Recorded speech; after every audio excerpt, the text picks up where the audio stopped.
Welcome, everybody. Oh, you guys couldn't hear me. Welcome. Welcome back to True Crimes of Scientology with me, your host, Nora Ames. And yes, guys, sorry, I was running around. I didn't have time to do my hair. The UPS store and the post office, holy cannolis. After the holidays, guys, it is busy. It is a busy place. Let me just fix this a little. Nobody needs to see my quintuple chin, but there you go. Better. There we are. Oh no. Better. Okay, now we're better. Never better. Look at that Giants hat back there, Mad Drop Bear. Pew, bing, bing, bing. All right. Holy. Hello, everybody. Okay, guys, we have a lot to cover here. You saw the thumbnail today. A.A. Ron Hubbard thought it was a good idea to review what happened 2 weeks ago. Okay. Now, as we all know, Aaron spent 22 days in jail and he was released on the 5th of December. It is now the 29th of December. Okay. That's 24 days. Or sorry, 26 days. Because math. No, it's 24 days. Damn it. Janet, it's 24 days. So just a little bit longer than he was in jail. And in that time, he has done 3 protests. Okay. He did a protest. Thank you, Nikki, Ohio. I love you. And Liz is here. Which Liz is here? Hello, Liz. I just came in. If Colorado is freezing, oh shit. You're in Colorado? Okay. Well, keep warm, guys. Keep warm. You were in selfie mode? I did a silly selfie for my daughter. I was like, you want me to do one of those? And I did it like from under and I like pulled my whole chin in. It's not good. It's don't do that. Don't. Yeah. It's not good for the self-esteem. But yeah, it's fine.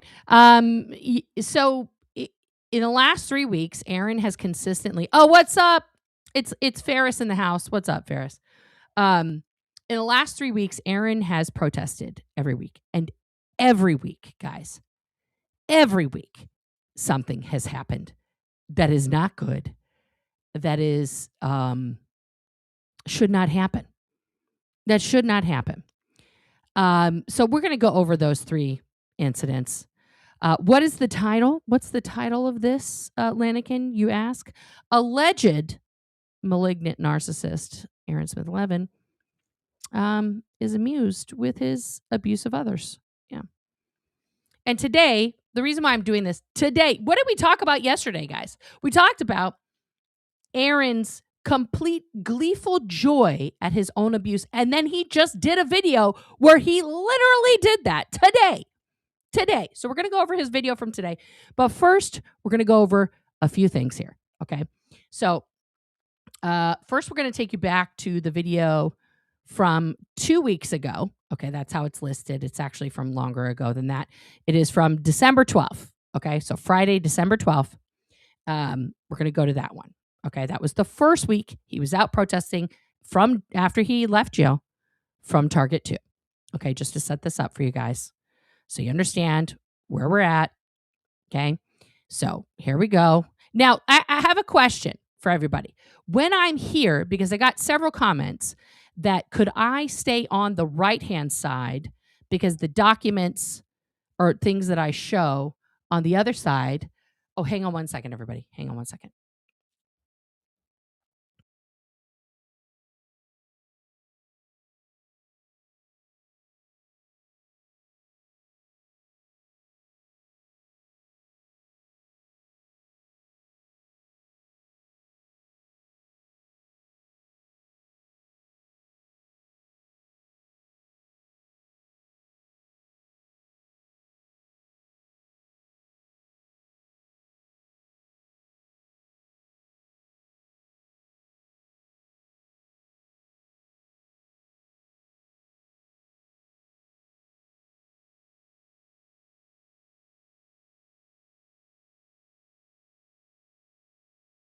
Okay, I'm back.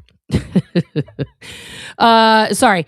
I just talking to my teen here. So just wanted to make sure everything's good. Family always comes first. So I got some okay, so the text in the document is hard to read if they aren't on the full screen. So like where I am right now, if I put documents up, you want them where I am right now. Is that correct, everyone? Yes? Okay. Hopefully I'm in the right spot. We're just going to keep Aaron tiny here. All right. And as always, because we're showing stuff under Section 107 of the Copyright Act of 1976, allowance is made for fair use for a purpose such as criticism, comment, news reporting, teaching, scholarship, and research. Fair use is a use permitted by copyright statutes that might otherwise be infringing. Nonprofit, educational, or personal use tips the balance in favor of fair use. There we go. You want to go out, bud? Go ahead. Bye-bye. Bye. One. Up. Bye. Okay. Sorry. I asked my teen to leave the door open. And of course, the dogs are like, now we want to go. So there we go. So let's watch this video here together, guys. Again, this is from Friday, December 12th, 2025. Just a few weeks ago. So Aaron is at his Target 2 location. Yeah, we'll see how long the phone battery lasts tonight. Welcome from New Zealand, Mrs. Hunting. He doesn't have a battery pack. We're gonna, welcome from Denmark, Pearl. They were on sale 2 for like $17.99 at his favorite place in the world, Costco. 2 of them. And they even have like a little kickstand. Like there's no excuses. Started at about 4, but I'm definitely not ending at 6. I'm definitely going to try to go till 7 or 7:30 as long as my battery can last that long. Great coverage. I'm going to go longer. Just need a good battery. Looking around. Now he's going to talk about anything else here.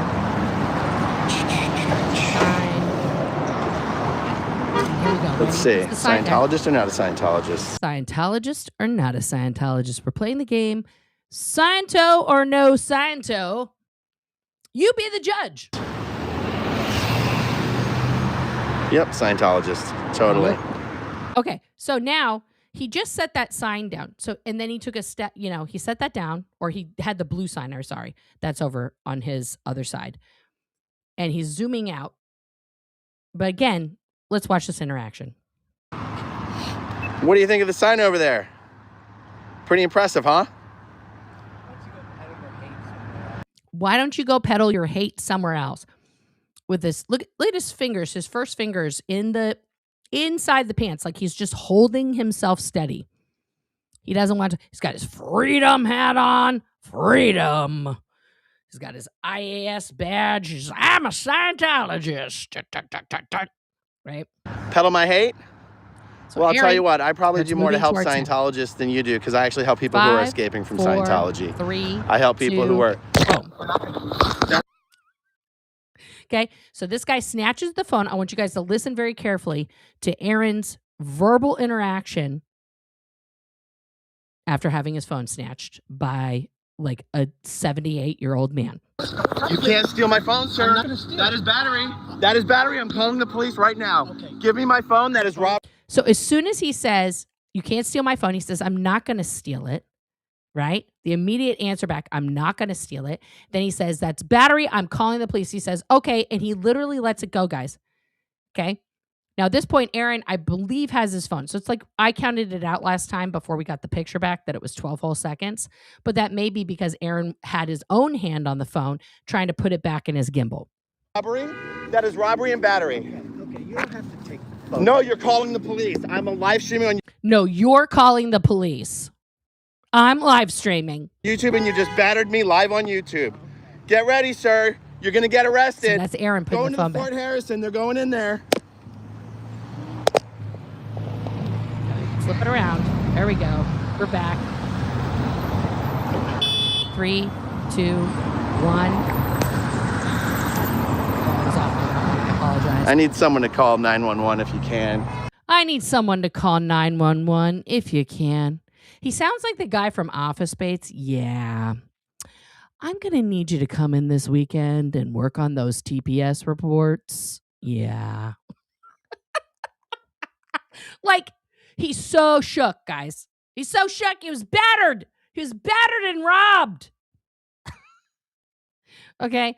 Battered. And then later, of course, in this interaction, he tells the cop there's no damage to his phone. The damage that was there was already pre-existing, and then admits to touching the guy while getting his phone back. Not a good look for somebody who's already under a protection order, okay? So then the following week, we have this gem. This is a child here, a 17-year-old, interacting with the non-Scientologists, never-in protesters that are across the street who are not live streaming. They are just protesting, okay? And let's watch this. I saw the whole thing long before I saw it on your channel. Yeah. And I thought, oh, okay. He's just talking with the fan here. When you were in jail, you got a lot of course, diehard supporters that really kind of vying really for fluffing attention. them up there. Yeah. They're very loyal. I chimed in and said, I bet Aaron, he's going to conduct himself a little differently when he gets out of jail. For sure.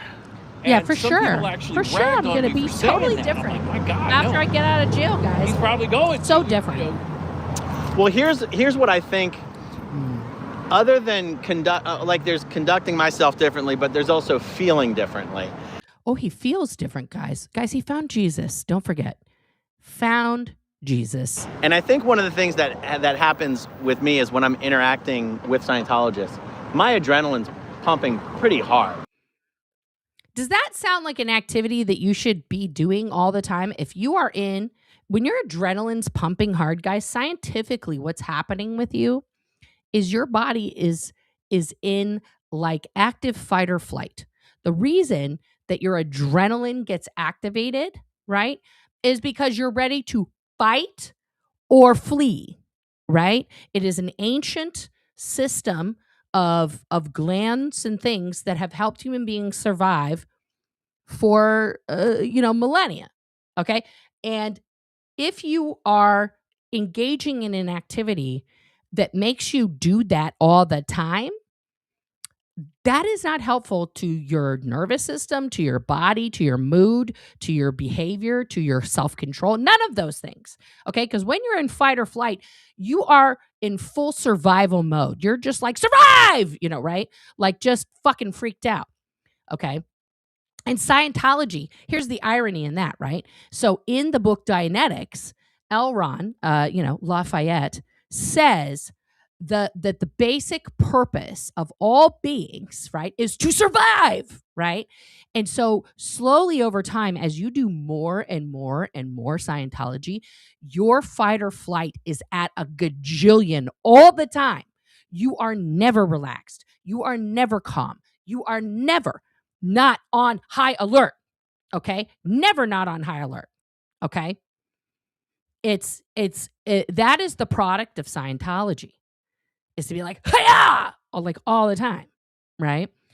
And I was talking to somebody the other day about Aaron, and I said, because there's a lot of debate. People are like, Nora, you're talking like, a Scientologist. You're really making their case for them. And it's like, no, I'm not actually making Scientology's case. Aaron has already done that. What I'm talking about is the fact that Aaron is, my opinion, the singularly most dangerous person out in our tiny little arena here of talking about Scientology on planet Earth. He is the most dangerous person out there. Why? Because he has no self-control. He is, by definition, and we'll watch the video again, a malignant narcissist. Okay? He has set up all these like meat shields and other covers and gaslighting to make it seem like he's a good person, which he is not. Okay? He is not. And the more acts that he does in public in particular towards Scientologists, the harder it is for the rest of us, myself included, to tell our stories with a lick of credibility, right? Because people look at us and they're like, well, that guy has the biggest channel. Look, he's fucking kind of crazy, right?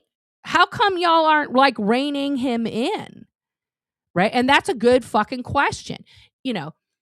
Now, I'm not the mom of the universe. I'm not in charge of the universe. I'm certainly not friends with or, have any intimate association with Aaron Smith Levin.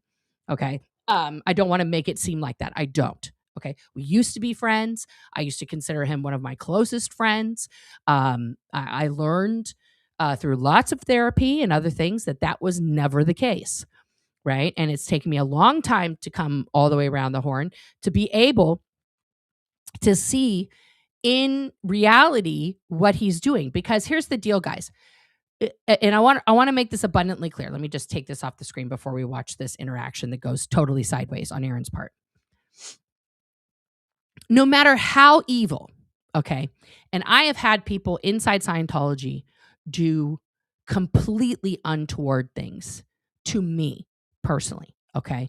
Like literally holding me prisoner in a locked room with guards outside and not letting me go to the bathroom by myself and having people watch me pee and wipe myself like I'm a caged animal, okay? And not give me food and deny me sleep and not let me, when I say I don't want to be here anymore, literally physically hold me in place. Okay. Multiple people. I have been in fistfights with people trying to escape from places. Okay. I have had, if you know anything about Celebrity Center, every single person in a senior position in that organization that is still there at one time during my 5 years there was this close to my face, spittling in my face, telling me what a fucking piece of shit I was. Okay. For hours. Okay. I clearly Aaron and I had two very different experiences inside of Scientology. Okay. And that's because I'm not a malignant narcissist. Now, that's not to say, and I'm listening to this really interesting podcast and I'll link it below from a channel that I watch all the time called Diary of a CEO. And he's interviewing this trial lawyer who's written a book about like basically how to deal with narcissists. Right. And it was interesting because he was saying that everybody has narcissistic tendencies, right? We've all gaslit somebody. We've all done it. Now, somebody who is like just a straight up narcissist, that's just their modus operandi. That's just all the time. Right? And other people, you feel yourself maybe a little too much or whatever. We have those moments, okay? And often they happen when we're younger and things like that. And we grow and mature and learn from our mistakes and things like that. But sometimes people don't learn and they keep doing that stuff, right? So, it's been a lot of growth, but he said the main thing is that a narcissist is not looking to grow, to like evolve, to change. They know it. They are already at the peak. You're welcome to like come tell them how great they are. You can come into the circle as long as you know your place in the circle, right? And it's just fascinating to me because the more I'm studying about this, I see that. And obviously, like inside Scientology, guys, this is chock-a-block with malignant narcissists. Like it breeds them. That is, malignant narcissism is the end product of Scientology. Okay. That is the goal. That you literally walk around and you're just like, yeah, I know. Oh, the sky is blue. I know. In fact, as a fallen god, I actually created the blue that you see there. You're welcome. Like you get to that point where people point out the fallacy of Scientology. Like you've done all of Scientology. How come you can't just like teleport? Well, maybe I did. I did it so fast you didn't see it. Want to see it again? I did it. There you go. I'm back. Right? Like that if you ever have a conversation with a Scientologist, you are talking to a malignant narcissist or someone who's pretending to be a malignant narcissist because they think that is this tone 40, this surety, this absoluteness. It's malignant narcissism, guys. It's like it's not that hard to figure out, okay? But watching him do these interactions, it dawns on me that he is just like literally becomes more and more dangerous as the days go by. He went to jail for 22 days. He learned nothing. Nothing has changed. Not one attitude of his has changed. Not the way he speaks about it, not the way he conducts himself in public. We saw what he did 3 days after he was gone, after he was out on Sunday. Had to quickly get online before Jenna got online to do 2.5 hours to tell the truth about Jenna Miscavige so that his words would reverberate far more than hers, so that he would have the last word, right? Okay? So that is not someone who's not a malignant narcissist, right? If I use this as an example. Oh, thank you, West Coast Fancy Nancy, for being a member. Yes, you can see this in other cults. Thank you for being here for 11 months. This is the same pattern in all the cults, okay? But I gave this example. This is an extreme example, okay? Now, I have personally experienced physical, mental, verbal abuse from, like, as an example, Dave Pettit, okay, who is the commanding officer that's, in the fake space Navy of the Celebrity Center location, okay? That man made my life a living hell while being there. If I saw him on the street, okay, let's say I was protesting and Dave Pettit came out to come, sashay over my way and tell me some nonsense about me, would part of me want to and maybe feel a little bit justified in punching that man the fuck out? Yes. I'm not going to lie about that. 100% yes.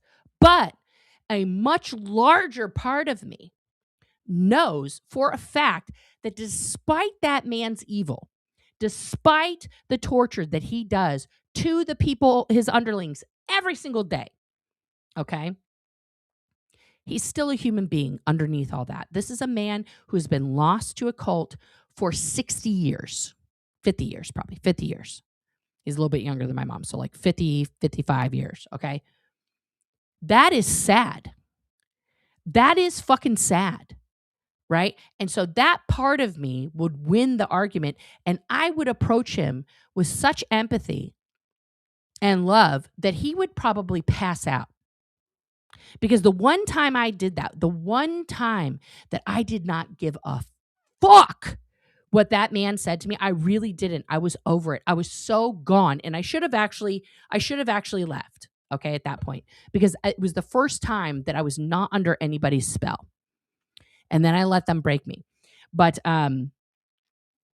I had been assigned to, very, very hard physical labor just on the celebrity. This is before I went to the concentration camp, just at the Celebrity Center property. And I was doing I'm cleaning the statues, all the fucking grime and mold and stuff off that, and just digging things. And I was actually happy.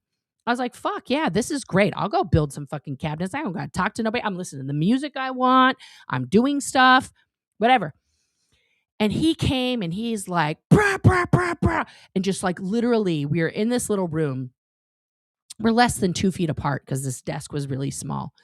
And he's just leaning on it and screaming in my face. And I just sat there like this, like with my arms crossed, just looking at him.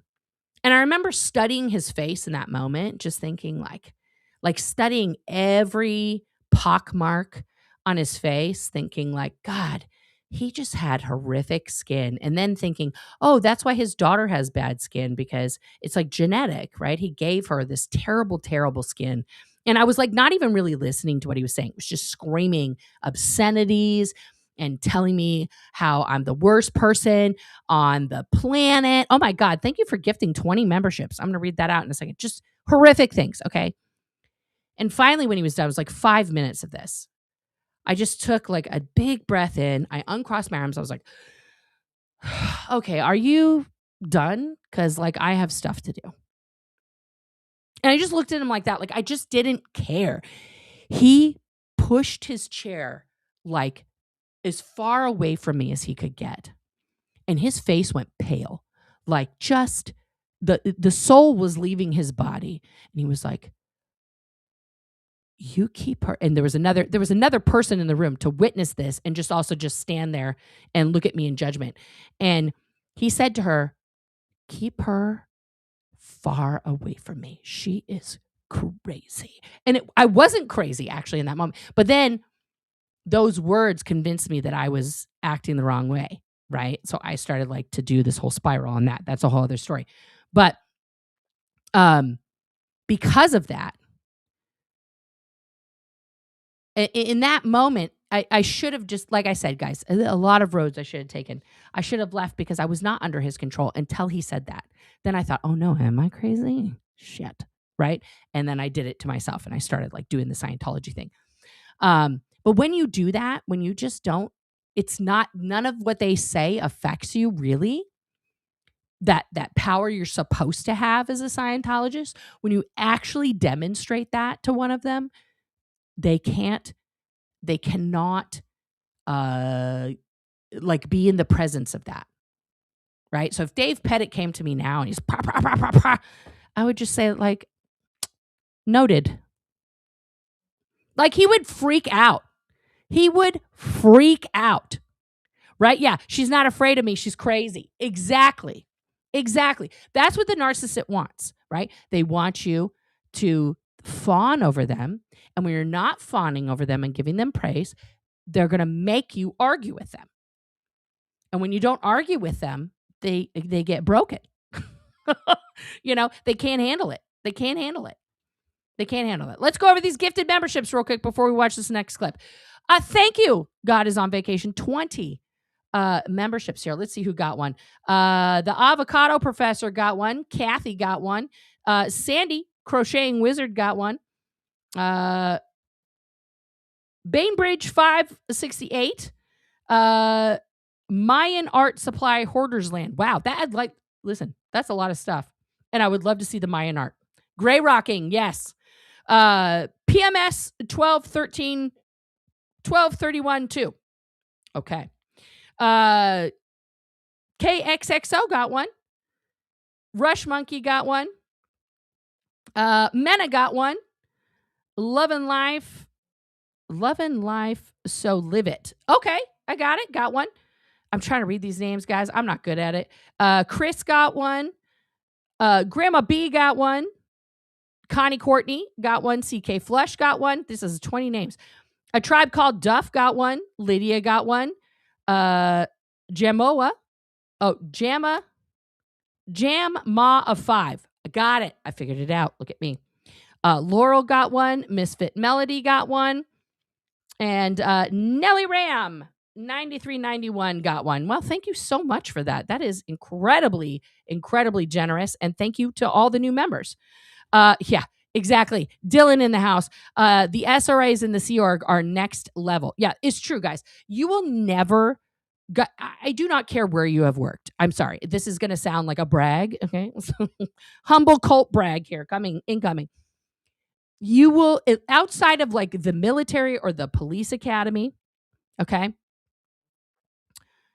you will never experience someone getting that close to you where you have to stay perfectly still and not react to a barrage of things that they are saying that are so fucking out of pocket, right? It's abuse. It doesn't matter if it's indoctrination. It's abuse. Okay. What about, oh, here we go. Liz with some more hot tea. What about the running shorts? It was hard for me to take him seriously.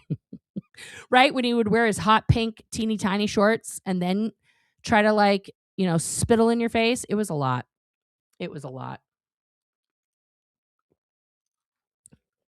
Yeah, Dave Pettit, one of the most closeted men on planet Earth. He's never coming out, by the way. He's never coming out, but I give you permission, Dave. All right, let's watch. This is week 2, guys.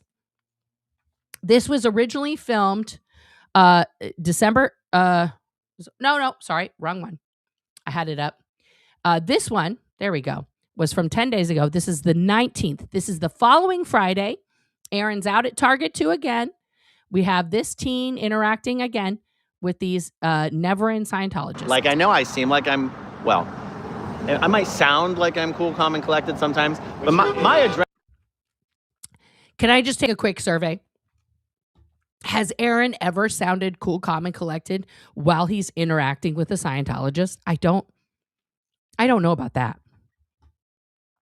Adrenaline's pumping pretty fast. You're into this, huh? I mean, every time I come down to Flag, I'm a little nervous. You know what I mean? Is that flag security? Oh my God, is that actually Flag security? Oh, he's trying to get the Scientologist to stop talking. Get out of here, Mateo. So first he's just screaming across the street over traffic at him. Is that girl a Scientologist? Go tell Mateo to get out of here. So Aaron's sitting comfy in his, camp chair. He doesn't want to get up. He's 45. He said, "Get off my lawn." And then the guy didn't move. So he tells the guy next to him to go handle it. Mateo, you're such a creep. You're such a stalker. Get out of here. Look at Mateo. Now, guys, I don't know Mateo from Adam. Okay. I have interacted with a lot of Sea Org, fake space Navy, security guards, okay, in my time. And he's just like, I have never, and in all the footage I've seen of Mateo, I have not seen him one time even have like a negative reaction. It's just sort of like, he's just like a blank slate. I worry about him a little bit because of that. I worry about him, right? There should be some reaction. It's inhuman in a way. It's weird. You know what? I don't have to stay away from Mateo. I don't have to stay away from Mateo. Hang on. I've only got to stay away from the other two. I only have to stay away from the other two. Oh, so fun.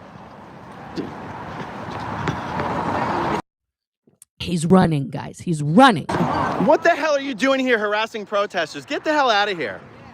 Look at Mateo. He just slow blinks at him. Just like, ugh. He's doing the boredom thing. He's trying to just be bored with Aaron's attitude. Because Scientologists really believe that if you're bored, if you just project boredom at your enemy, they will go away. Like you will make them disappear. Get the hell out of here. Stop harassing protesters. Yeah, this is the president. This isn't Scientology property. Get the hell out of here. It doesn't matter. It's public property. And he's still, these are the things that make Aaron's arguments ignorant. Mateo is still, okay, just because it's not Scientology property doesn't mean that he, as another human being that is also in Clearwater, Florida, can't go see a Scientologist and say, "Hey, maybe you don't want to be here. You guys want some help? Are you okay?" Like, no matter what, guys, okay? No matter what we like or we don't like about Mateo, okay? He's still a human being with rights of a human being. He's a citizen there in Clearwater, okay? And he has rights. And in part of those rights is the freedom to fucking ride his little bicycle wherever he wants, okay? And talk to whoever he wants, whenever he wants. He doesn't have to just stay on that property, right? And Aaron thinks that like wherever he goes is his. See, malignant narcissist, guys, right? Aaron's not in charge of any of that space. It's public space. It doesn't belong to just him. It's the public's. Like, get out of here. Get out of here. You don't control anyone that's here. Get the fuck out of here. See, you see that face, guys? That's Mateo trying to be bored. That's the bored. That's the bored face. Okay. Get out of here. Okay, so this goes on for a bit, and Aaron's going to explain it in the video we're going to watch in a minute. So I don't want to like do this like 20 times. I mentioned that I thought there were over 100 security guards at Flag when you were in HCL. Oh, Dylan, that base had about 10 to 12 max. Exactly. Yeah, exactly. There's not 100 security guards at Flag. There were at Celebrity Center. We had, when security was the biggest, when I was there in the 90s into the early 2000s, we had, I want to say like 15 tops. And then at the Big Blue, same thing. Like, I think they had 25. I think they had like 10 more than us, right? But they don't have that many guys because it is very, very hard to be qualified to be one of these people. And if you are qualified enough to be one of these people that is like, the little fucking RoboCop drone for Scientology, they want you to do other things because that means you're also qualified to do like the training to become, a counselor or whatever the fuck you want to call it, an indoctrinator, right? So yeah, we had 15 to 20, right? Okay, Liz, thank you.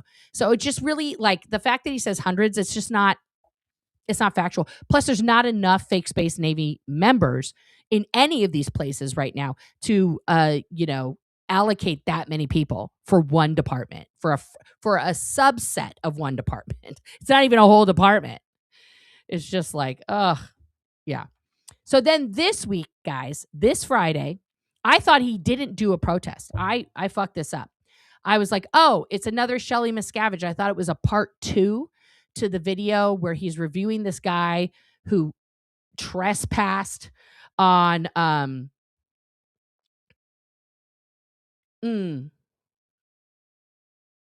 Okay, I'll try and check that out, Joe. Just reading the mod chat.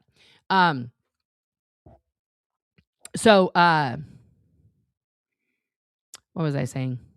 Oh, so I ignored this because I thought I didn't get that it was a protest, right? Because I didn't, when you're watching your YouTube, it just says searching for SW Scholls. It didn't show me the whole title. I didn't click on it. I was like, I don't care, whatever. Okay. And also the footage of Aaron at that time is like almost 2 years old, right? Right before he was so fucking unhinged. So this is Friday. Aaron has been crossing back and forth. As you can see here, okay, there is an inflatable. See this little thing here? That's the air package that goes with this inflatable. Nobody's inside this one. This is their Xenu. Okay, so somebody, and I guarantee you, somebody probably donated this. Okay, this is not, maybe one of the people who are actually physically there bought it. I don't know. Somebody wants to look and tell me how much this inflatable alien costs. But you would think that something like this costs $1 million. Okay, because not only does Aaron not value human life at all in this next segment, and trigger warning, please, if you're going to see a person get injured in real life. Okay, so just trigger warning on that. I just want you to hear, okay, Aaron's, why does Scientology, this is a good question. Why does Scientology want to train you to ignore yelling and abuse? What is the thought process? Okay, so the point of that is you become numb.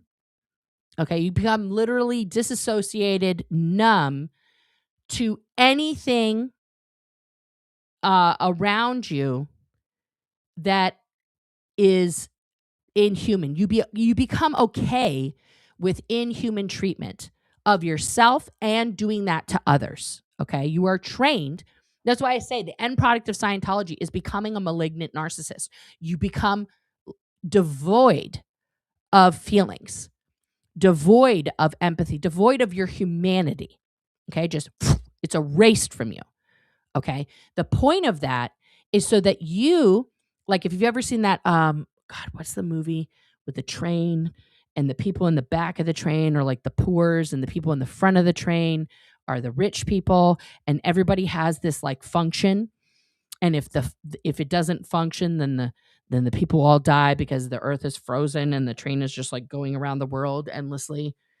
What the fuck is the name of that movie? It's got Chris Evans in it and Tilda Swinton, and anyway, I can't remember, but it's like that.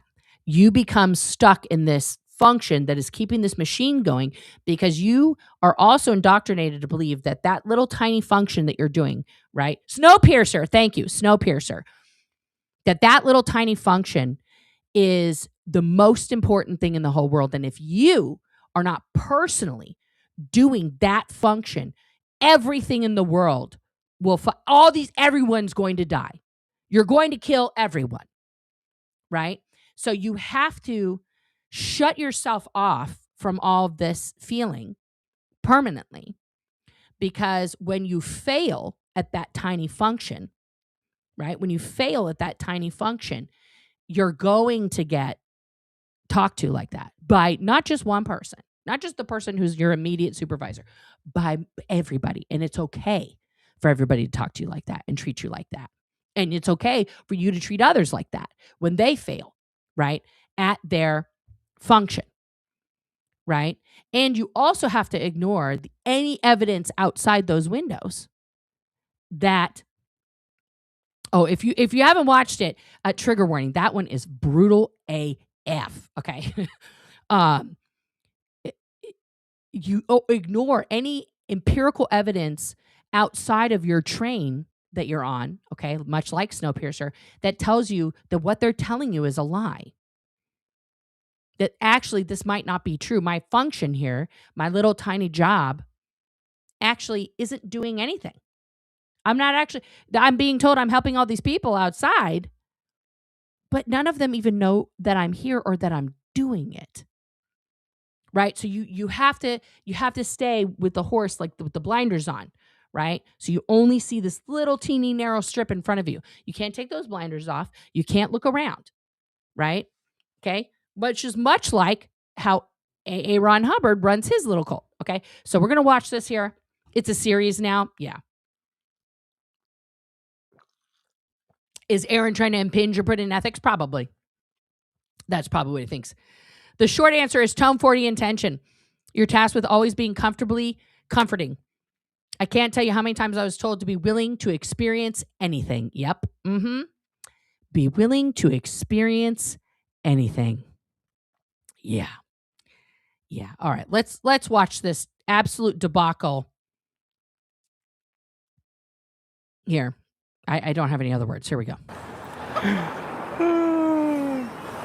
So you doing okay, John? Let's going to talk to John Travolta here. You're doing a great. So now we've brought John Travolta out. Good job. Okay. So now this alien crosses in front. Okay. There's some guy here in his own little inflatable Xenu suit, right? So it's not this gentleman here. Okay. 100 feet away from the building until my charges are resolved. And he's talking to this person in the car.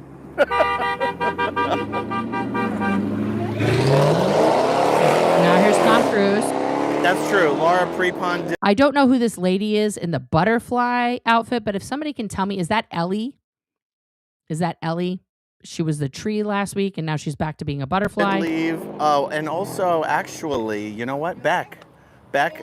Oh, yeah, Beck. You forgot about Beck. Beck left. He's just naming people who have left. Who's the biggest person who's What's left? happening? Who gives a fuck? Notice he doesn't put Leah at all. Okay, now watch this black gentleman here. Okay? He doesn't walk out front. Okay? He's walking behind the sign. Please pay attention. He was Aaron is watching him. Watching him walk behind the sign. trying to get in her face. Then you saw him get in my face.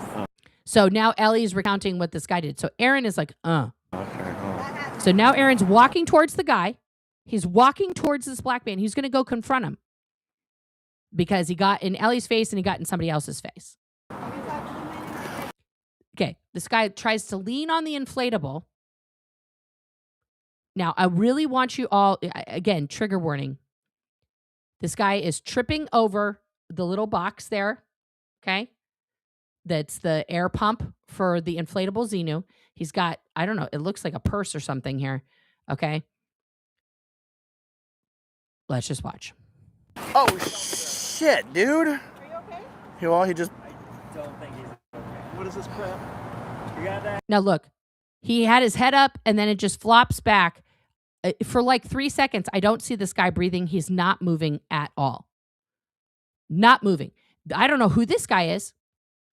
He just stands there. He doesn't pick up a phone. Aaron says, oh, shit. I want you guys to listen to what Aaron says about this incident. Well.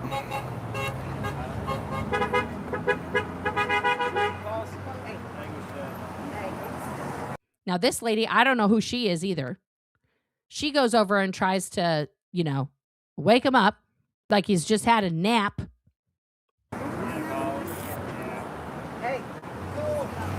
He's still not moving. Now, this woman here in the butterfly costume, I'm just going to say this. From my viewpoint and my opinion right here, if this man has a broken vertebrae in his neck, he should sue the fuck out of her for what she does next.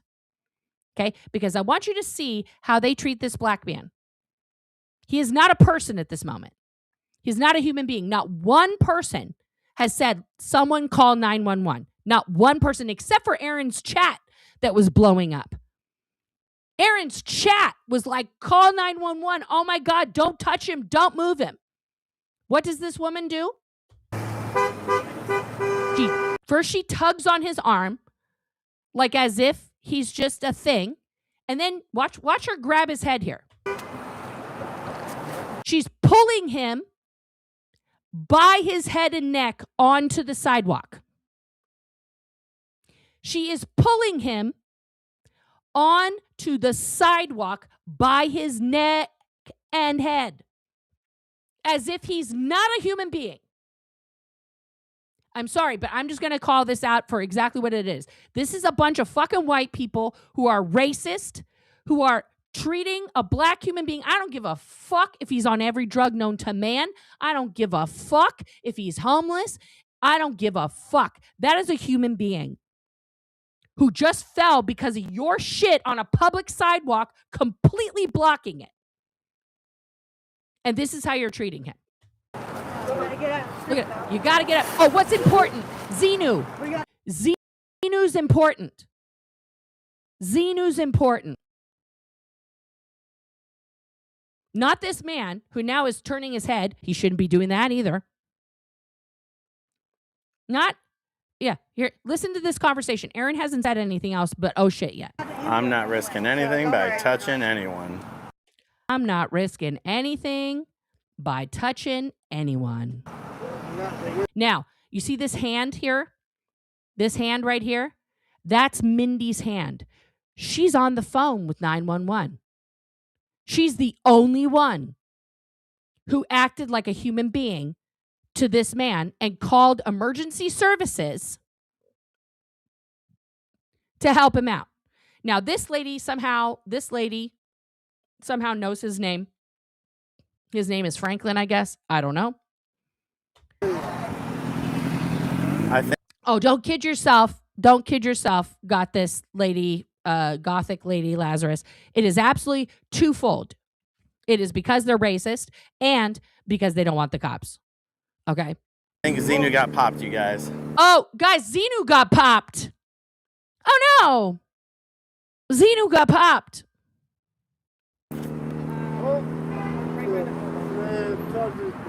This guy is not, he can't even form words right now. This is someone with a severe concussion. Okay, he's slurring. Okay. I understand that Aaron didn't want police attention. Of course he doesn't.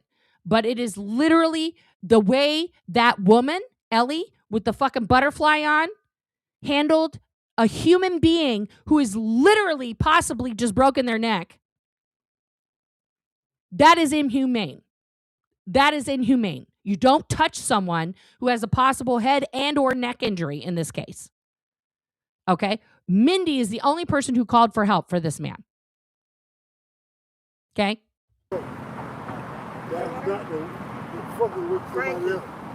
Yeah. Now they just think that he's super drunk and whatever and on something. Listen to this. She starts calling him Franklin. You gotta get up. I know your name. Come on, let's get up. It's okay. And see, this guy's like, leave him there. It's okay. Just let him sit, which is the correct thing. Just let him just be, because we need emergency stuff. I'm not touching him. That's Aaron. I'm not touching him. Let's just rewind that just so you guys can hear the way Aaron says that. Oh God, not there. Because you just fell on the ground, man. No, he's under the influence of something. Here we go. Frankie, you gotta get up. I know your name. Come on, let's get up. It's okay. I'm not touching him. I'm not touching him. Sit down for a second. Because you just fell on the. So now this man is trying to get him to realize, like, you need to just chill. You got hurt a little bit. Like, he's trying to get this woman to stop trying to touch him for whatever reason. And now he's like, why won't you let me up? Like, this guy is not, something happened. No, he's under the influence of something. Yeah, of course. He's under the influence, guys.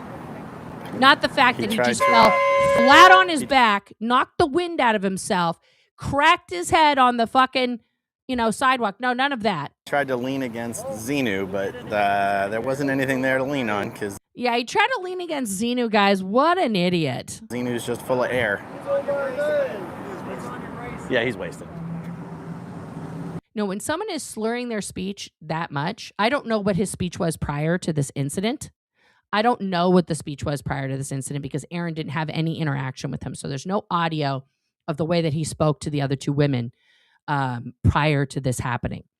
But hearing this man try to form a sentence does not sound good in terms of, like, I don't know if you guys have ever been around somebody who's immediately had a concussion. They can't talk right. They can't talk right.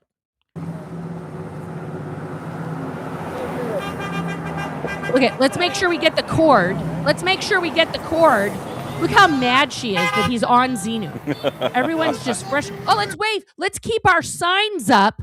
Let's keep our protest signs up so that we get honks because that's what's important right now. Thank you. Oh, thank you. This guy who's like, I love you. What does the narcissist need? What does the narcissist need? He needs praise. He needs constant praise.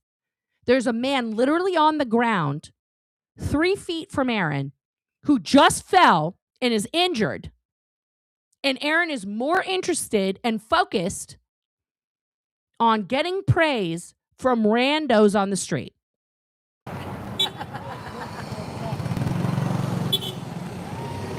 Oh, good. He's turning. Okay, well, I'll stay over here. So I'll stay here so he can come over here and say, it's just so important that I meet with the fans. Gotta make sure.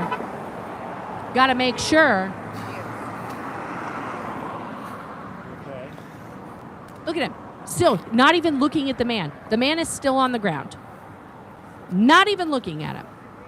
Just ignoring him. The chat is, they're going crazy. Oh, gotta make sure I meet this fan. Hey, guys. Just, No, let me up. Let me up. help me up. Now he's like, help me up. And then listen to Aaron. Is he saying let me up or help me up? Does it matter to you because you're walking away from him? You certainly aren't helping him.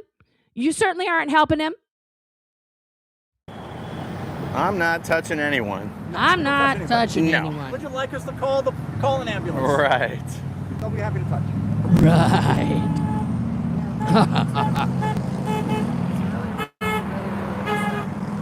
You just make sure I don't show the guy. Oh, don't move. Oh no, he's in my shot. I'm going to move. Literally going out of his way not to show the man who needs medical attention. Oh, my. Oh. Whoa. Isn't this supposed to be? Now listen to this, guys. This is important. A right turn only lane. Left turn only lane. Yeah. I guess not. I guess not. I guess people can just go wherever. Yeah, the honking is really helping a concussion right now, right, Christine? You know? Okay, now he's finally going back over to this guy. I think Xenu needs an ambulance. Okay, now watch again. He's finally up off the ground.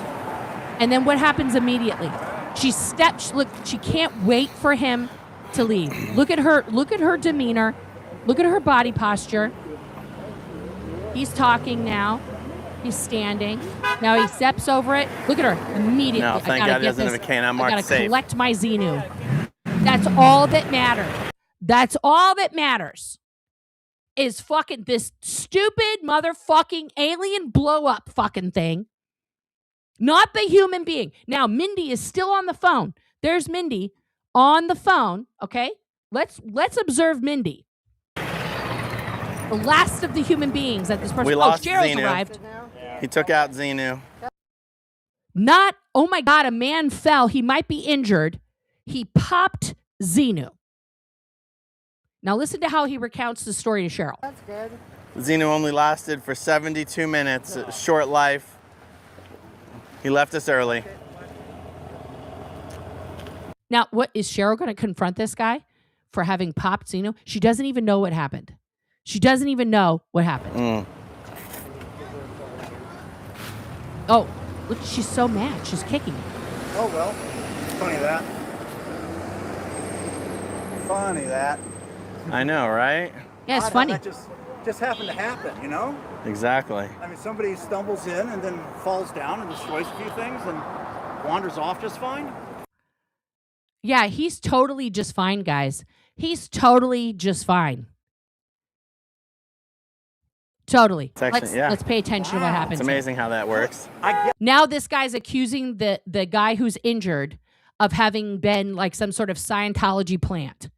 Are you fucking kidding me right now? You guys are an ADA violation. You don't have a permit for your fucking protest, and you're blocking the sidewalk and creating obstructions. That man should sue Aaron for every penny that he's got for his injuries. Because Aaron Smith-Levin and whoever brought that motherfucking thing are at fault for that guy falling. That's how that slip and fall shit works, guys. That's how slip and fall shit works. I don't give a fuck if you're a meth head off the street and they fucking dusted you off and told you to walk down there. It doesn't matter. Injuries are real. Okay? Yeah, no, Cheryl's not going to help. I guess the space aliens are healing people.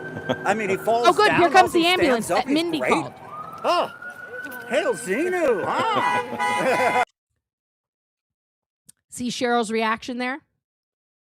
Cheryl's a bit of a, like, in my opinion, and I haven't done a deep dive on this because it's not my jam, but she seems a bit like, you know, like a sub in a dom sub relationship. Anyone who's like being mean or whatever, she gravitates towards them and you know, congratulates that type of behavior. That man is being cruel. I don't know who the fuck that guy is in this weird alien blow up costume.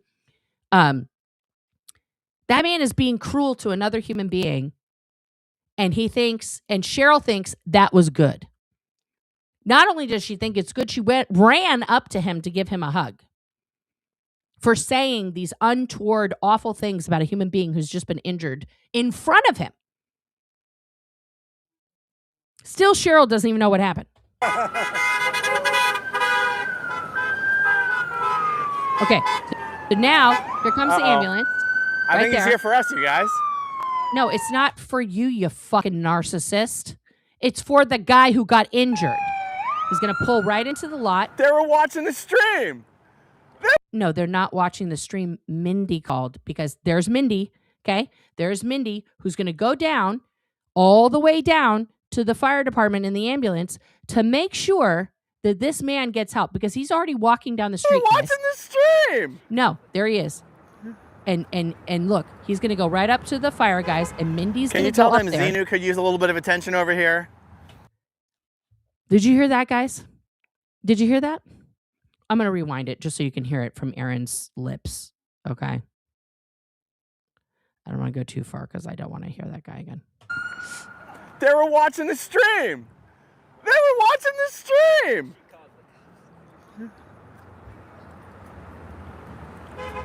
Can you tell them Xenu could use a little bit of attention over here? Can you tell them Xenu could use a little bit of attention over here? Not the human being man who literally fell and injured himself right in front of them, who they could not get rid of fast enough. The inflatable alien that they are calling Xenu. Thank you. Thank you, Aubrey. This is just straight up fucking racism.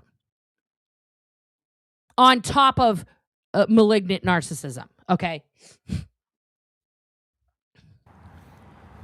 So there he is. Mindy has them on the phone. Aaron.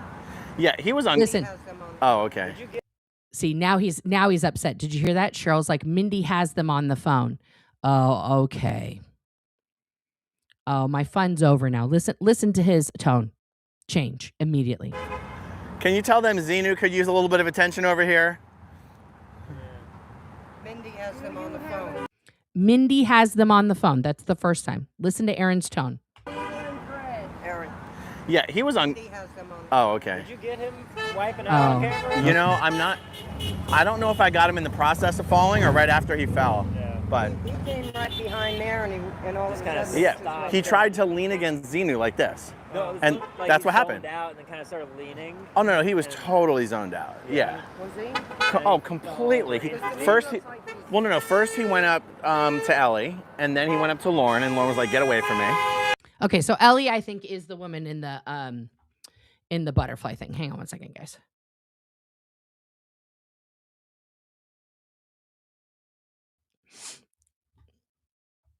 And then he came through the back of the sign, and he walked around. Correct. And then he went to go lean like this against Xenu, and went. Yeah, and also look at Cheryl's face. She's disgusted. She's not sad. She's not worried about his well-being. Listen to what she says. What happened? And I might have gotten it on camera. I'm not sure. Okay, because you're leaning on an. Yeah, they're saying I got the whole thing. Oh, good. Yeah. Yeah, so his chat lets him know he got the whole thing. No, I was crossing. I just saw him go down. I heard him hit the. So she saw him go down. And she heard it. She heard the sound. Okay? I mean, he was completely unconscious. Yeah. Was he? He was not moving at No. all for about 25 seconds. Wasn't that long because Ellie wouldn't let him lay on Xenu. And so the ambulance arrives now. Get him, Sunstar.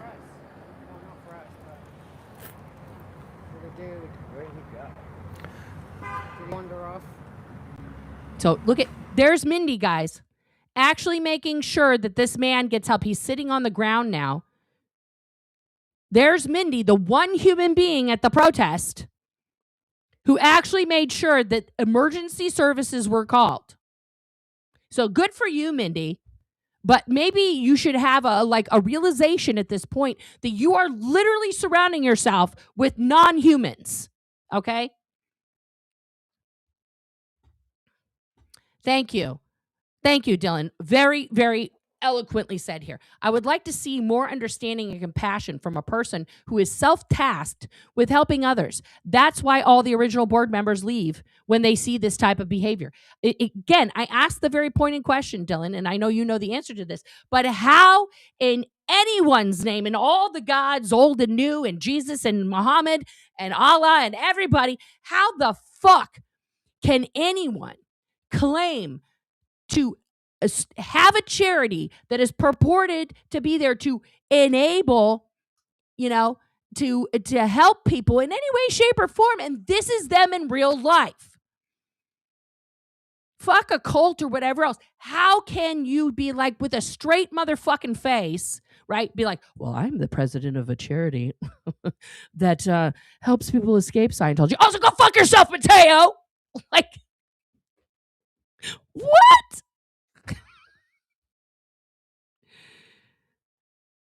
What did you say, Rox here? I would expect his follower count to go down after this, except for his diehards.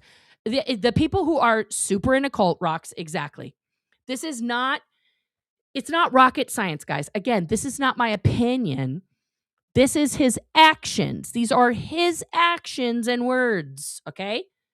He's not happy, right? He's not happy that this guy's getting help.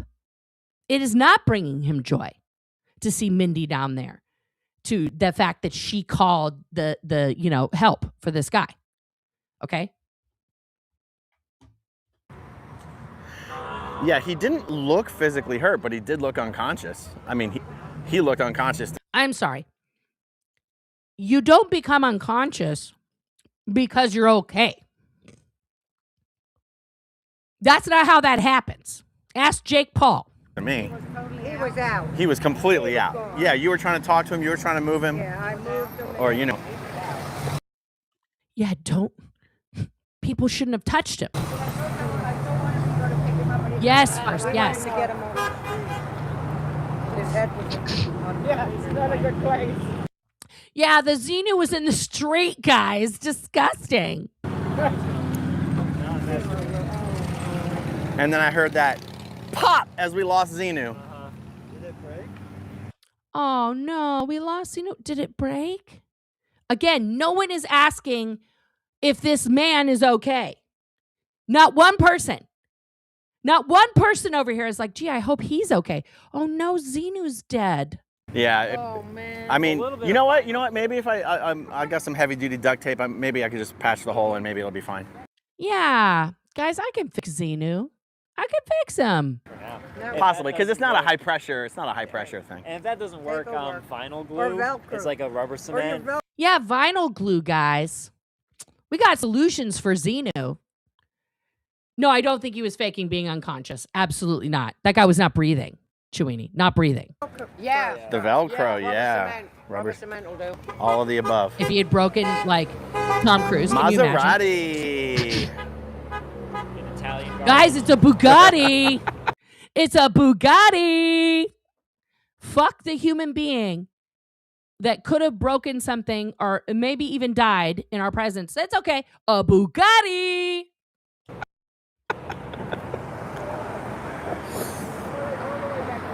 Just laughter. Well, and then there was one. Oh, I'm so glad we still have one alien. I'm so glad we still have the one alien. You didn't even know what he said to him? That slurred. Yeah, he was just kind of mumbling, right? Yeah, it was very slurred. Oh, this guy was slurring beforehand. This is the account here from Frosty. He seems to me like he's See, Aaron doesn't care what happened. It just doesn't matter. He doesn't even want to know what was happening before. He just walks away. Okay. Whatever. Yes, got to get the honks. Got to make sure. He's not even talking to his chat. He's not even interacting. He's not even answering questions. Just make sure the honking's happening. Laughter.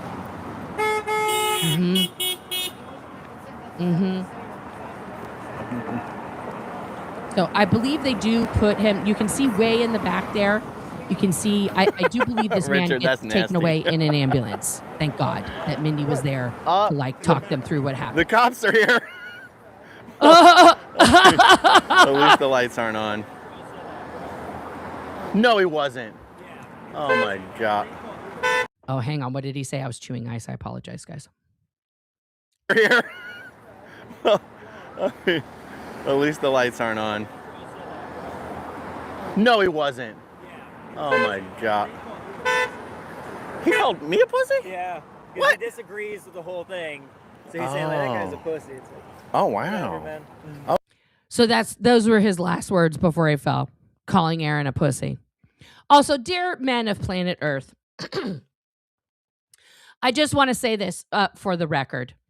For the record, please stop calling people who you feel are weak, who are lesser than you, who are going to crumble at just the slightest twinge. Stop calling them pussies, okay? Because the pussy, the uterus, as it were, the giver and creator of life of the human species, the vulvic area of a woman, is factually stronger than any other piece of a human being, okay? Women with pussies can withstand more pain and do withstand, scientifically speaking, now they've proven that period cramps are equivalent to the pain brought on by a heart attack, okay? And we go through that every month from the time we are between 8 and 14 until we stop having our menses, okay? And every month we go through the process of our body thinking, okay, we're making a baby. Let's get all this shit ready. Everybody, places.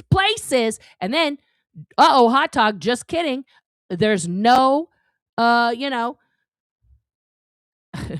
only one word that's coming to my mind. It's the wrong word. But the egg, is not ready. It doesn't have the sperm. It's not going to become a thing. Okay. So we gotta dump that one. Take 2. We'll do it again next week. We'll do it again next month. Okay. And then all of that has to exit. And that exiting is not peaceful or calm or easy. No, it is violent. It is violent and debilitating. Yet we go to work. We get up. We do all of our functions. during that whole time period. Okay? If you want to call another man weak, just call him a ball sack, which is the weakest part of any human body on planet Earth. The wind, going by a ball sack too fast. That guy is on the ground. Okay?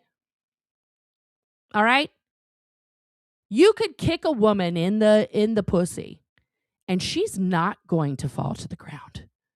No, she's going to stand there and be even more pissed than she was before that happened. And you better start running, because now her strength has become like She-Ra. Okay, like fucking Lady Hulk, like all of the Avenger women combined. You can't take us out from a pussy kick. Are you joking?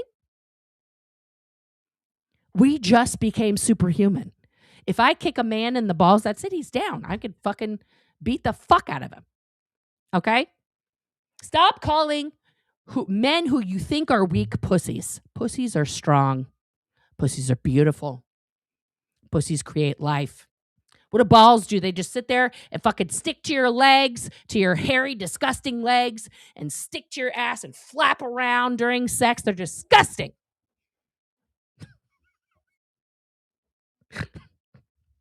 They don't look good. They're not pretty. No woman or gay man has ever looked at someone's nutsack and been like, oh my God, it's giving gorgeous. Like no one. Zero people. That has never come out of anyone's mouth in the history of the world. Okay? I'm sorry. That was a big rant. And no, I don't hate men. For all the people are like, oh my God, she's just a man-hating woman. First of all, I'm raising several penis people, okay? And they know that they need to respect all peoples, not just the uterus enabled, okay? They need to respect all peoples. And just because they have an extra appendage doesn't make them special. It doesn't make them special. It just makes them someone with a penis, okay? That's it. Okay? So uneducated men out there, please educate yourself, okay? And respect the pussy. Respect the pussy. All right. Let's get back to this nonsense here. You don't want to talk about pussies? Well, you're in the wrong place then. You're in the wrong place. I'm just kidding. Let's get back to this. Let's get back to it. Oh, so he had beef. Right. Interesting. Hi, cops. Hi, cops. Yeah, they weren't there for you, turns out. Turns out that first responders of all kinds respond to every 911 call. Make out anything he was saying to you, or was he just mumbling? No. He said he was trying to say something about this. Like, is something rude. But then he would step forward, and I was like, we don't do that.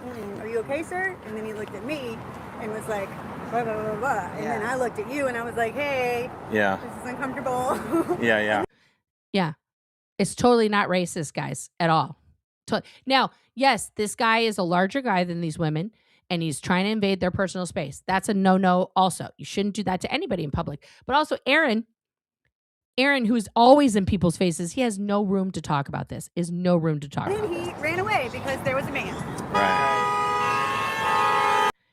And then he ran away because there was a man. We'll probably go down. So much honking. I'm going to see if Mindy knows what we, because I saw everything. This half of it. Yeah, make sure the firefighters know that he was saying weird stuff to you before he fell and probably broke something. Like if he was saying that we pushed him. Yeah, she's one of the human meat shields.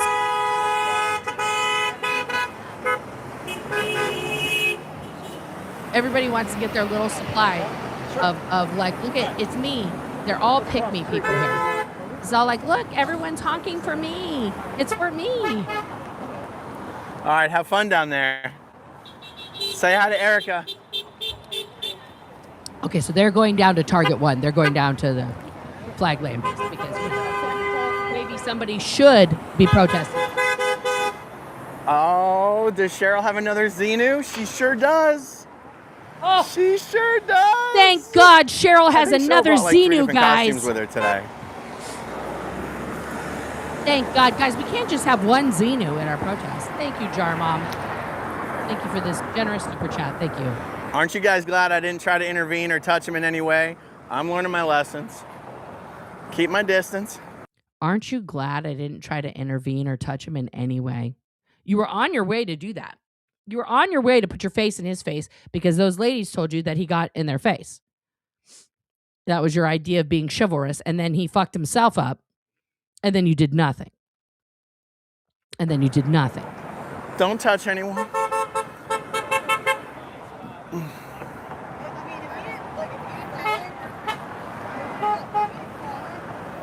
You're saying, Carrie, that it looks like someone pushed him? Okay, now I got to rewind. But basically, okay, I just want to see. So now Aaron's still zooming in. The cops are here. I got warrants. I got warrants. More jokes. No, it's a first responder going to the scene of an emergency. This is normal. This is normal. Holy Mindy came shit, back they to got get a the whole freaking woman. response to this guy. Yeah. Oh my God. Yeah. No problem, Nikki. Yeah. When somebody gets injured, that's exactly what should happen. Look at him. I got warrants. I got warrants. This is all a joke. No, I don't. No, I don't. It's just a fucking joke. A little excitement, huh? See, freaking, we can never get the police to show up when we call them. Right. I guess we just have to have a little slip and fall, and they'll be here in no time. Did you guys hear that? Now we just have to have a slip and fall. Oh, make sure I get Tom Cruise on camera, who absolutely wants nothing to do with me. Heck yeah. Yeah, give me my narcissistic supply, everyone. Keep honking those horns. All right, good luck, guys. Bye. You guys will stop stealing my spotlight now. Listen to that cackle, guys. Oh, my God. What is he laughing about? Okay, good. Thank you, story. This story we leave. Uh-huh. Whoa, where are they going? Yeah, they don't even know where they're going. Oh, they're going behind the FH. Okay. Oh. They're going to walk all the way down, like, is that Osceola? Whatever that road is. I forgot. Uh-huh. Yeah, none of this is protest. This is a joke. I don't know. This is a joke. Cheryl, do you need an extra pair of hands? Yeah, we got to make sure Cheryl gets pumped up in her Xenu costume, guys, because Does that's she- what's important. He was trying to attack the butterfly and the snowman. All right, I'm going to go see if Cheryl needs help. Now, let me yeah, go we're get in Clearwater, Cheryl Florida. dressed. No cares. Again, I'm for the coming, human Cheryl. being. I'm coming. I'm coming to get you dressed, Cheryl. Okay, now we You go can see back the to. president over there being tended to. What did he just say? What did he just say? He said what? He said he was the president. Oh, he said he was the president. Oh, thank God. No wonder they responded so quickly. The president of the United States was injured. I'm sorry. That man did not say he was President Obama. But we're all going to just repeat that like that is what he said. We all saw him. He didn't say that. You can see the president over there being tended to. But tell me again how this isn't racism, please. The amount of things that ambulances and cops have to waste their time on is It's a waste, guys. ridiculous. Total waste of time.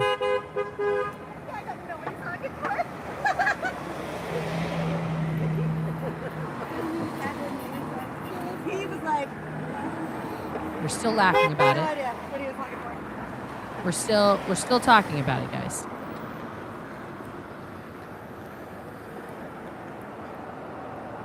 Oh, good. Cheryl's blown up now, guys. This is the important part. Look how funny it is. We got to have a Xenu. We got to have a Xenu, guys, where 95% of Scientologists have no idea about the Xenu story because they cannot afford and have not reached that level. But make sure you keep talking about Xenu. Make sure you keep talking about it. So so cute. It's just adorbs. Let's see, he finally turns No back. sideways blocked. No sidewalks blocked. No, you're blocking the sidewalk. Plenty of space. Yeah, plenty of space around his Tesla, guys. Of course Aaron has a swastika. Of course he does. Guys, look at this sidewalk. Look at the sidewalk. Totally unobstructed here at the corner, a little bit, okay? Half of the sidewalk, if there's a wheelchair, they can't make their way. Oh, I see what you mean. Half of the sidewalk is taken up with their bullshit. Again, I don't think they have a permit for this. They don't have a permit to obstruct a public sidewalk. That's Aaron's car. That's Aaron's swastika parked on the sidewalk. Again. But there's still room to walk. There's still room to walk if you're able-bodied. Because Scientology's there to make the able more able, guys. Let's go back. Let's go back. But now I'm curious if... Look, also, what kind of an ex-Scientologist does this? Who buys... Well, I think somebody gave it to him, but still, who wears Grant Cardone merch as like a badge of honor while they're protesting the thing that they claim, you know, they're trying to help people escape from? You're just dressed as a Scientologist. You're literally just dressed as a Scientologist. Yes, that is the car he got rear-ended in. I see it got fixed. At 254,000 subscribers. I've gotten compliments. Did he get back up to two? Yep, he got back up to 254,000. Wonderful. You know, buying subs is so easy to do. Okay, so Xenu's still inflated here, so we know it's not the incident yet.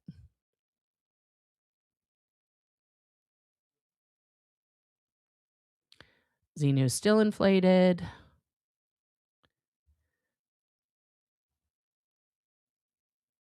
Okay, the man is. Xenu is very important. Jamie called me right before I left the house. He goes, "Do you have a free Jamie shirt?"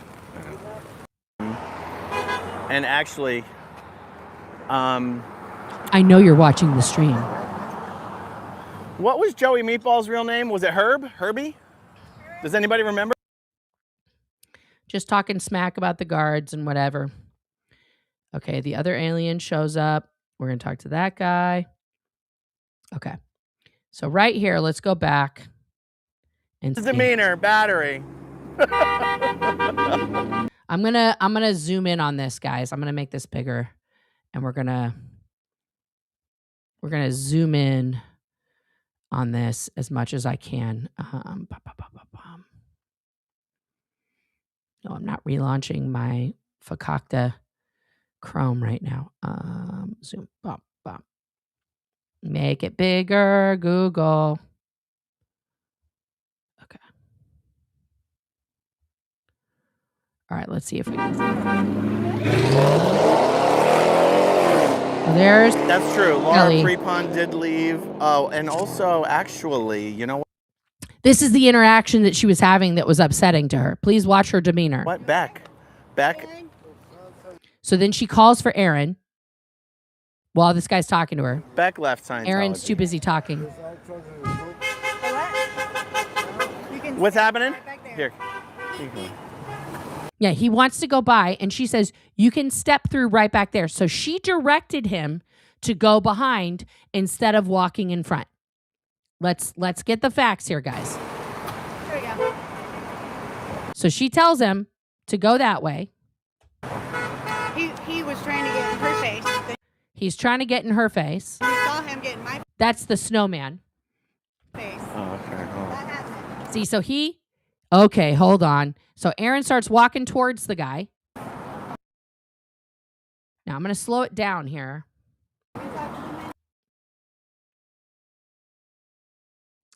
Maybe you just saw the side of, Lord Farquaad, a.k.a. David Miscavige, because nobody's next to him. That's a knee. They're both seated. He literally just fell on his own. He just fell on his own. So nobody pushed him. He was just too close to David Miscavige there.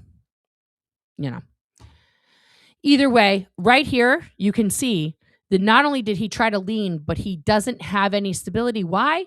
Because he's tripping over the air pump. That it's more important for that to be plugged in and on the sidewalk than a human being to walk on the sidewalk.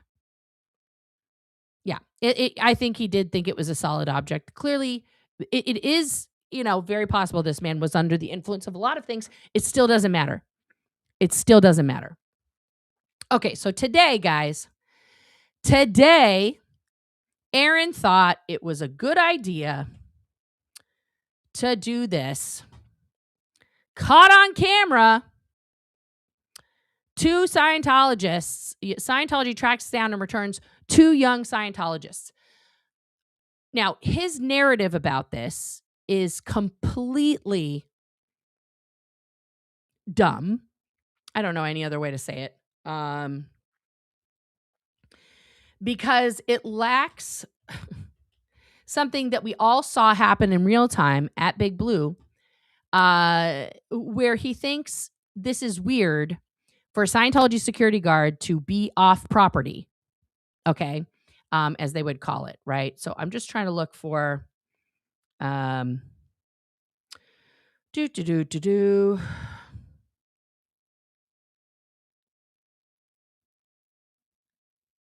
trying to see if I re-uploaded that one yet. I don't think I did. I need to re-upload this, and this will probably be my next re-upload then for members only first here, which was the interview. Oh, no. Here it is. It's up already on the channel. This is the one I did, and we'll watch part of this here. Oh, no, what just happened? No! Okay. Good Lord. Google's doing this thing now where they're like, you want split view, don't you? Don't you want split view? I don't want split view. Thank you. I thank you, Kaz. I do think this chat is the best chat. But I'm biased. Okay. So this is the video that Aaron did just a few hours ago. He thought this was a really good idea. Okay. Again, before we watch this, let's just rewatch this one real quick. Okay. Now, this is talking about our president, Donald J. Trump. But if you substitute Trump for Aaron Smith Levin, maybe I just do that in my mind, but this description of Trump, in my opinion, fits Aaron Smith Levin to a T. I'm not a psychiatrist. This guy's a psychiatrist. Okay.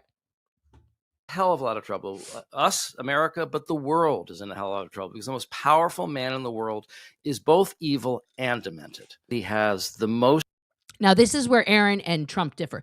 Trump does have dementia. Aaron does not. Severe personality disorder, actually, that a human being can have. Oh, thank you, Tampa B, man. Narcissism. Malignant narcissism. It was originally introduced by Erich Fromm, who escaped the Nazis, to explain the psychology of Hitler.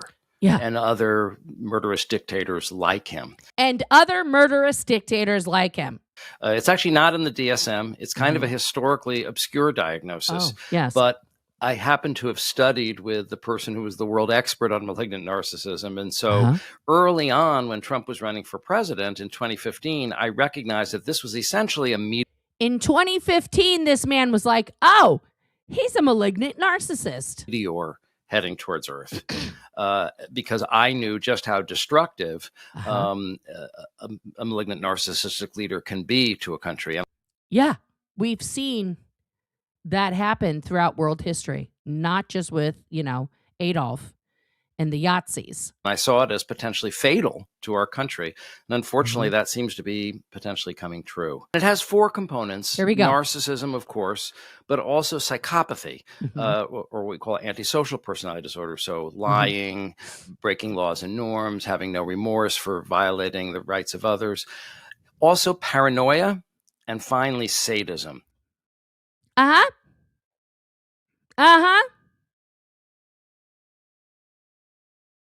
Could this man please just go observe the last year of Aaron Smith Levin's live streams. I would love for somebody like this to do that and be like, yep, that's that. Okay. So let's go to this stream from today. AA Run is here. Welcome back, everybody, for more SPTV, where every day's a great day. Not to be in a cult. I wanted to share with you guys something that happened at one of our protests recently. This is our weekly protest against Scientology in downtown Clearwater, Florida, where we have the misfortune of having the largest Scientology base in the world. Is it a misfortune? It seems to be paying your bills. Right in the smack dab of our downtown. By the way, in the live chat, you guys just verify for me if you can hear me okay. Can you guys hear me okay? I've got my Raycons on. They're not telling me if you guys can hear me or not. If you wouldn't mind, I'd appreciate it. Appreciate it. So I wanted to show you something that happened, which is... And he doesn't even wait for a response.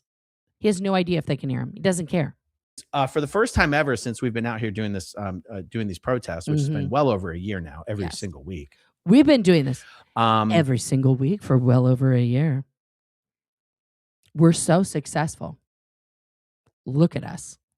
Because of the circumstances of our current protest, particularly the where we're protesting at Target 2, which is you are under a protective order, and you cannot. You're barred from being within 500 feet of Scientology. It has nothing to do with any of the other people. They can do whatever they want. Frankly, you should be at Target 2 all by yourself. Those other people, they should take that sign and everything else and go down to the flag land base with it. And not stand around with you, supplying you with your narcissistic supply. You should be out there all by yourself with your one little sign. Not even Tom Cruise, okay? Because Tom Cruise isn't even yours. And he's already explained that. Tom Cruise actually belongs to the bar down the street that he also can't go to now. Because he can't be within 500 feet of the base. Almost 1,000 feet away from Scientology's largest building. Something happened that had never happened before. And what it was two young Scientologists. Two young Scientologist guys. Seemed to not be aware that this protest would be being monitored by Scientology officials. No, this is all conjecture. Has nothing to do with anything. Okay? These two kids who had probably gone, okay? They had probably gone to the base earlier that morning and nobody was there because they're not protesting all day, right? Nobody was there. So they're leaving. They're going home because it's after 6 o'clock. Like Aaron forgets that he used to run the entire tech department in one of the largest Scientology organizations on planet Earth. He forgot the schedule. Are you fucking kidding me? 6 p.m. on the dot, okay, is a new class start. Okay. So you have your break and dinner is between 6 and 7. Okay. And then at 7 p.m. from 7 to 10 is your nighttime course schedule. It's a little 3-hour block. Okay. Those kids were leaving, thus moving away from the Fort Harrison to go home. They saw the protest that had then started after they had already arrived and were like, what the fuck is this?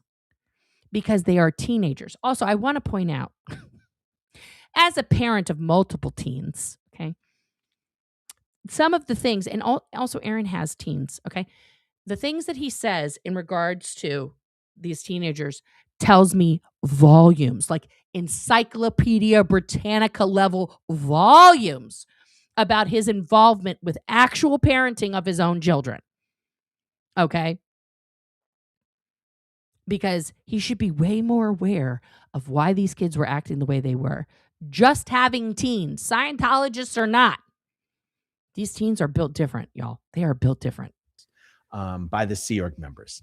They didn't seem to be aware that Scientology can see us from their cameras several blocks away. First of all, they're not thinking about that.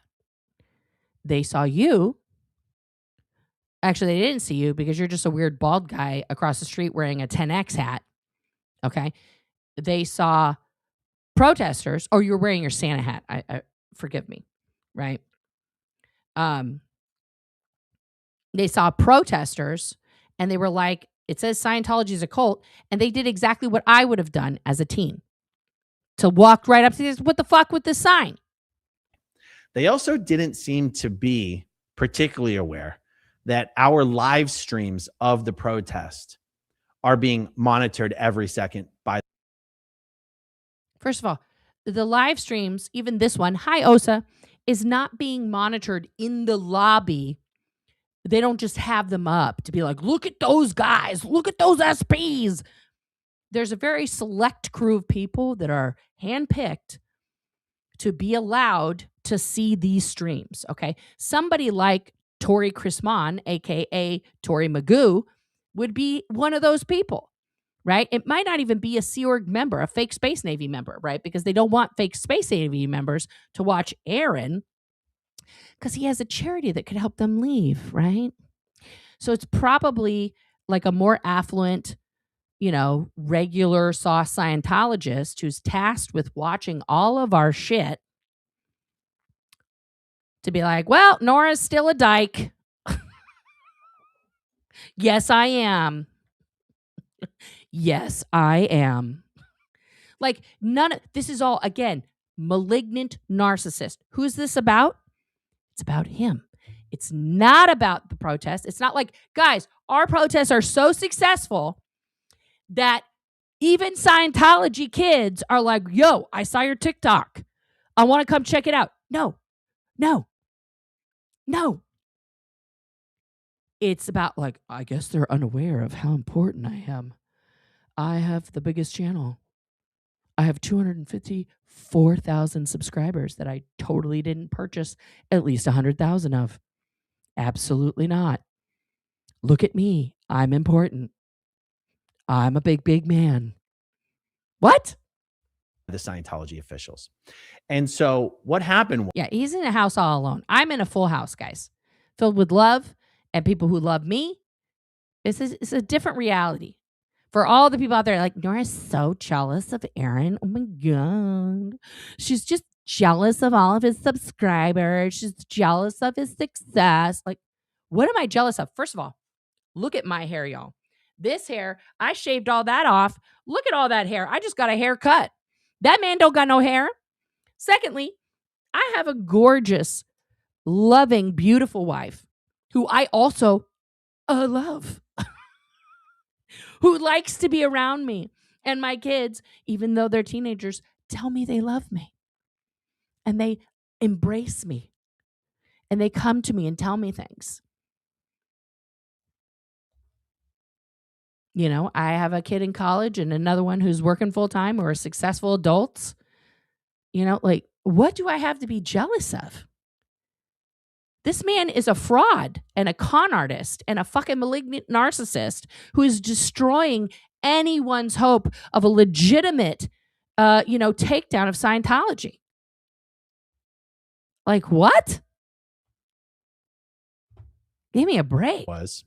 These two young Scientologists came up and spent about over 10 minutes, about 15 minutes talking. Guys, it's about 10, about 15. I don't know time. To the protesters. I grew up in a cult. When he says that every time, guys, that's more indoctrination, right? He grew up in a cult, but he's running one now, right? That's the part that he leaves out. I grew up in a cult, and so I made my own.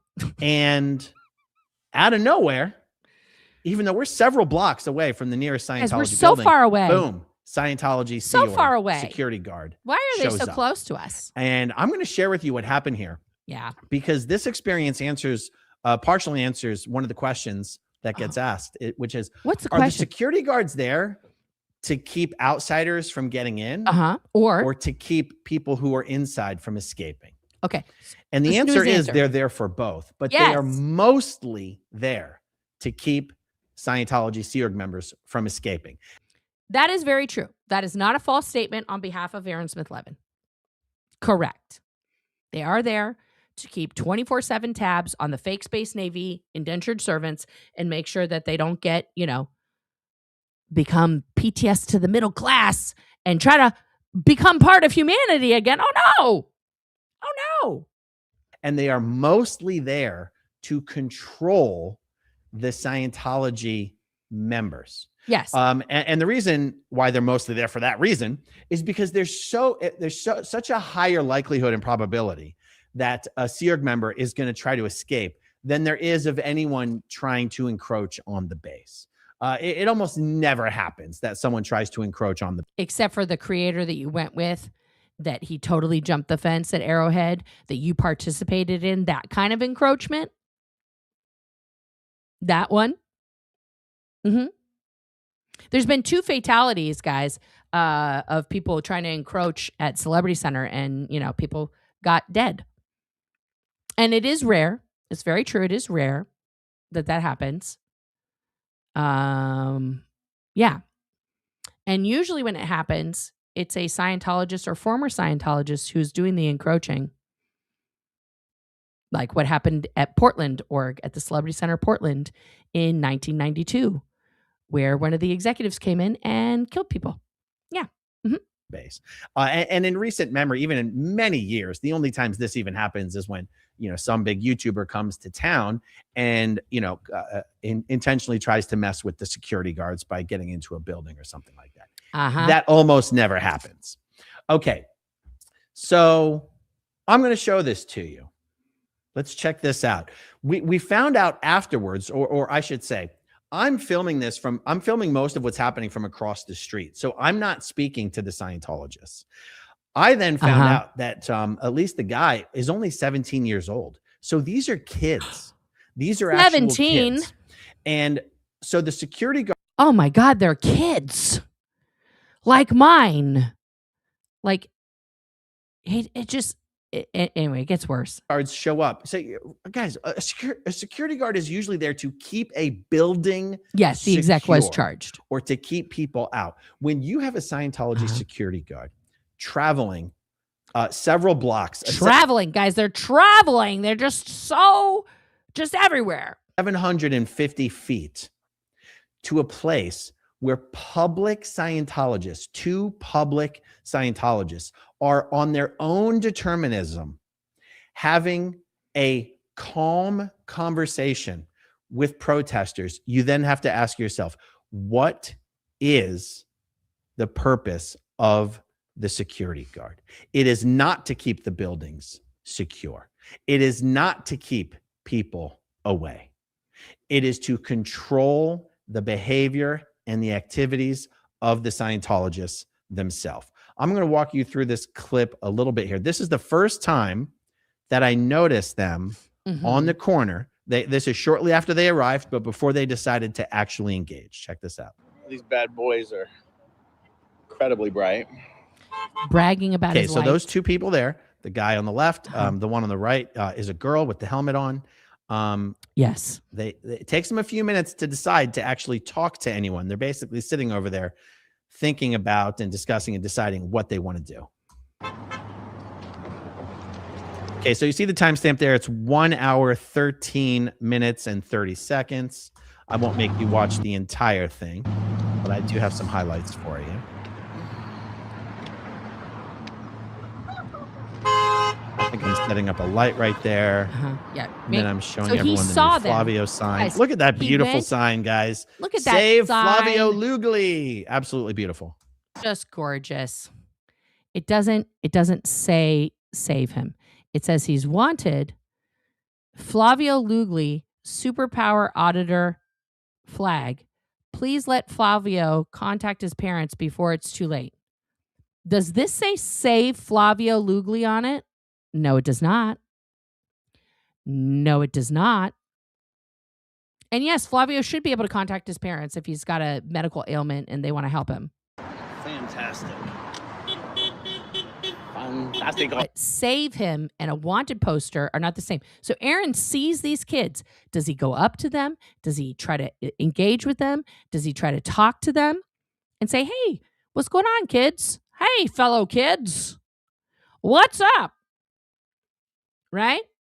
Are you guys Scientologists? Did you want to ask us some questions? Hey, I was your age when I was here. Are they making you do all the same stuff? I have a foundation. Are you guys safe? Do you need help? Nothing. No questions. Okay, so then I go across the street. Yeah, just ignores the children. Oh my God, that feels so good. And he has to sit down. Sitting down because he's old. I'm sitting on the curb. That feels good. Now, on this particular protest, I was sitting across the street so I could give all the viewers a better shot of the sign. It turns out. Did the Flavio poster say missing and I just put in the word wanted because it looks like a wanted poster? Probably. I changed my strategy this past Friday. It's a lot more. Does it say? Okay, now I got to go back. Where are we at? 554. It says wanted. It doesn't say missing. Who just said it said missing? Who said that? Who said it? No, it doesn't say missing. It says wanted. Wanted. Doesn't say missing. Okay. Let's go back over here. But for this particular stream, I decided to stay over on this side for most of the stream. Yeah, I wanted to be over here. Dying trying to get out of bed this morning. Okay. Been slacking off on my I'm just going to chit chat for a little bit. I've been slacking off on my cardio. So you guys don't have to hear my chit chat. Trying to get back in shape so I can snag me another side piece. Got to make sure that I look good for the side pieces. You know, very important for the non-single men of Florida to make sure they're in shape for the ladies they bed that are not their legal wife. Yeah. Look at that beautiful sign, guys. There's little David Miscavige. Look at David. And there they are.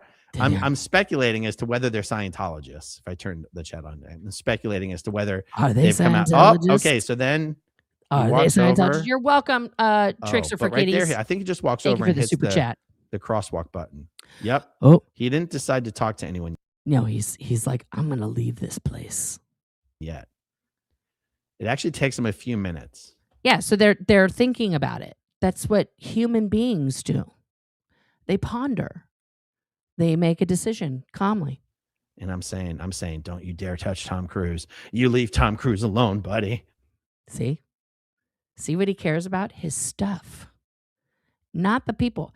Not the fact that these two young people could be Scientologists, that his foundation could be helping.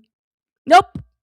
Not once does he mention his foundation. Not once does he say, you know what? I could help these guys out. These two kids, I could help out. Okay, so there you go. Timestamp 1:16:23. So it took him about 3 minutes to decide to talk to anybody. Okay. And so you've got Sandy there. I'm loving the one glove on this kid. And you've got Mindy. And then Francisco's so the guy's, I assume it's his girlfriend and not his sister. I don't know for sure. No, you're just assuming. Don't assume things. You don't know jack shit. Hanging behind. And then you're going to see Francisco come up and start talking to them soon. And I'm still speculating as to whether Aaron's still sitting on his ass. Non-Scientologist asking us what we're doing, or whether he's a Scientologist talking to them. I was shocked afterwards to find out that they are Scientologists and they are underage. And actually, a lot of what he was discussing with them here was the fact that he thinks we're going about the protesting in the wrong way. So this kid is telling the protesters, the never ends. Okay, so now you guys are saying you can't see this here. Okay, so if I move this, then you guys can see it. Because now the chat will just be over my face. I don't care. You guys the chat can be over my face, but that's better. Okay. Thank you, JD Kelly. Thank you for that info. Thinks we're too aggressive, maybe too antagonistic. He doesn't. This is the relay he got from Francisco later. So this child is saying, hey, you guys are being a little too aggressive. So what is Aaron's immediate response?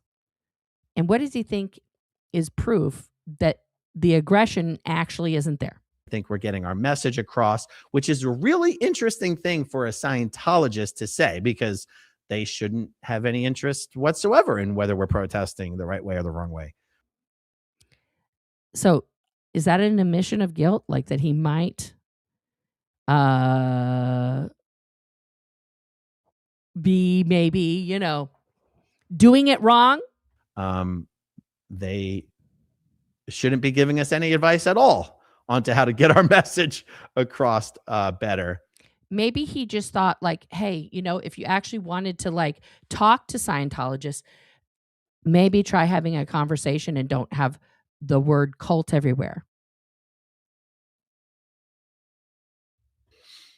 I'd love to know who this kid was. I'm just going to fast forward through this a little bit. Yeah, I'm going to fast forward.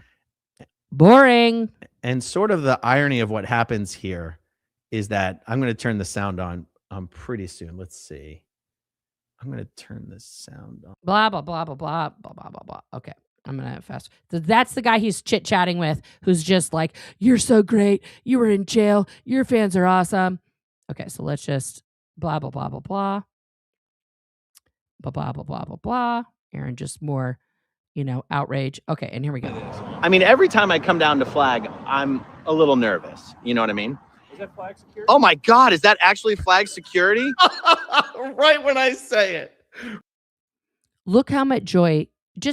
What I want you guys to observe right now is the absolute gleeful joy with which Aaron is going to recount this incident. Okay. Right when I say it, Mateo is there like Beetlejuice. Mm-hmm. He just appears if you say his name 3 times. And guys, I want to show you. I'm sorry, I don't want to make this video any longer than it has to be. I want to show you on a map like what Mateo is doing here. Okay. So I'm actually going to show you guys on a map. Okay. So we're going to get rid of this. Okay. So these are all the Scientology. This is the Scientology Information Center, right next to, of course, the Christian Science Reading Room. Here's the Fort Harrison, and this is the big building, the superpower building that Aaron is protesting outside of, where he's drawing the chalk art on the symbol that's actually right here in this big corner. Okay. Aaron is standing usually right here. As you can see, there's the mobile gas station. This is where the sign is. This place right here is nothing. It's nothing. It's just an empty field. Okay. So this is where Aaron was. This is where the sign is, where the guy fell. The guy fell right there. Okay. And Aaron is claiming with his measurements that from here to here, right, is 750 feet. Is 750 feet. So I forget how to do that. No, I don't want to do that. Yes, Google Maps does not have permission to use my location. Where's the little, there used to be a little measurement tool that you could use in Google Maps. What's here? Measure distance. Here we go. Okay, so we're going to go from the corner that Aaron normally stands at, but he's actually over here. Okay. And we're going to move this marker up to where target 1 is. And this says that it is exactly from that corner to where he is 500 feet. But their property, guys, goes here. So it says it's 706 feet. Now up to where he normally protests is 1,000 feet. Okay. But their property line, okay, their nearest property is here. And I believe this is their parking, right? Which is only 485 feet. And his car is parked right here. His car is parked right here, which is 401 feet. Okay. So if Aaron wants to get exact, when he's over here at the mobile station, yes. Because I believe this is also part of their property, right? But yeah. Yeah, I don't know how to get rid of those. Clear measurement. Okay, there we go. So yeah, Aaron's going to try and do measurements here, but I believe maybe that isn't one of theirs. That doesn't look like theirs. That's, I don't know what that is. That's an off. Oh, what does it say here? Oh no, that's a county office. Okay. So that's not that one. But if we go down the street, okay, this is theirs. This, I believe this building here, this is a building where we did some training and stuff, right? So it's really like this property is also their property. And then there's the that's the Fort Harrison Hotel. And that's the superpower building that they built, right? So the correct thing to measure to wouldn't be where he normally protests because, you know, of course, it's always about Aaron. It's never about, you know, what is actually going on, right? So he's placing himself here. And then let's do the measuring again. Okay, so we're going to measure from, from there. And we're going to go up to there, which is their property. That's 661 feet. So he's still good. I don't know about this one. Oh, is that the one that I was talking about? Here. So this is their property. Sorry, that one. That's 476 feet. Now, guys, if he's across the street, he's over 500 feet away. But when he's here, he's not 500 feet away from their property. That's not mathing, right? He's doing it to the Fort Harrison, but I believe this is also one of their properties, right? It's adjacent to the Fort Harrison, right? And if we go to this, okay, and we get in there, this is, see how it's Franklin here? And this is like one of their little outer buildings. And then this is a 5-hour parking. So I'd have to really go in the, how do we do that? Rotate it. Oh, yeah. What are the other layers here? Let's just, how close can I get to this? Let's go over here. Let's go on Franklin. Oh, what are these? Are these the flag buses? Yes, they are. So let's see how it's in the like same colors as the superpower building and stuff. That's why I think it's part of it, because I remember doing stuff there. South Garden Avenue. Look, there's the volunteer minister truck parked in that property there.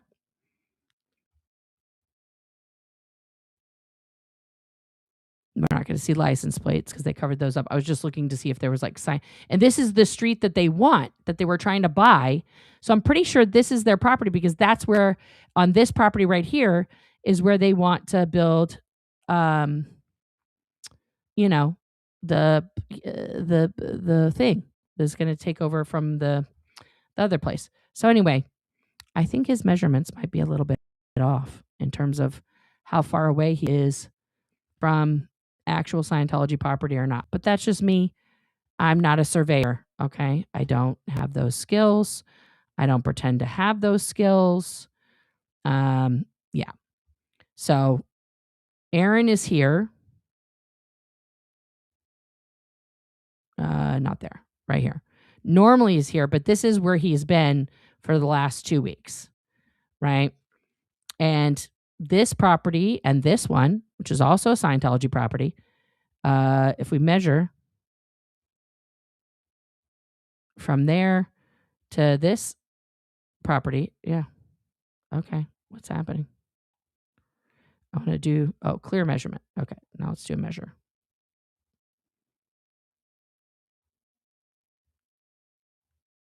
That's 599 feet. Okay.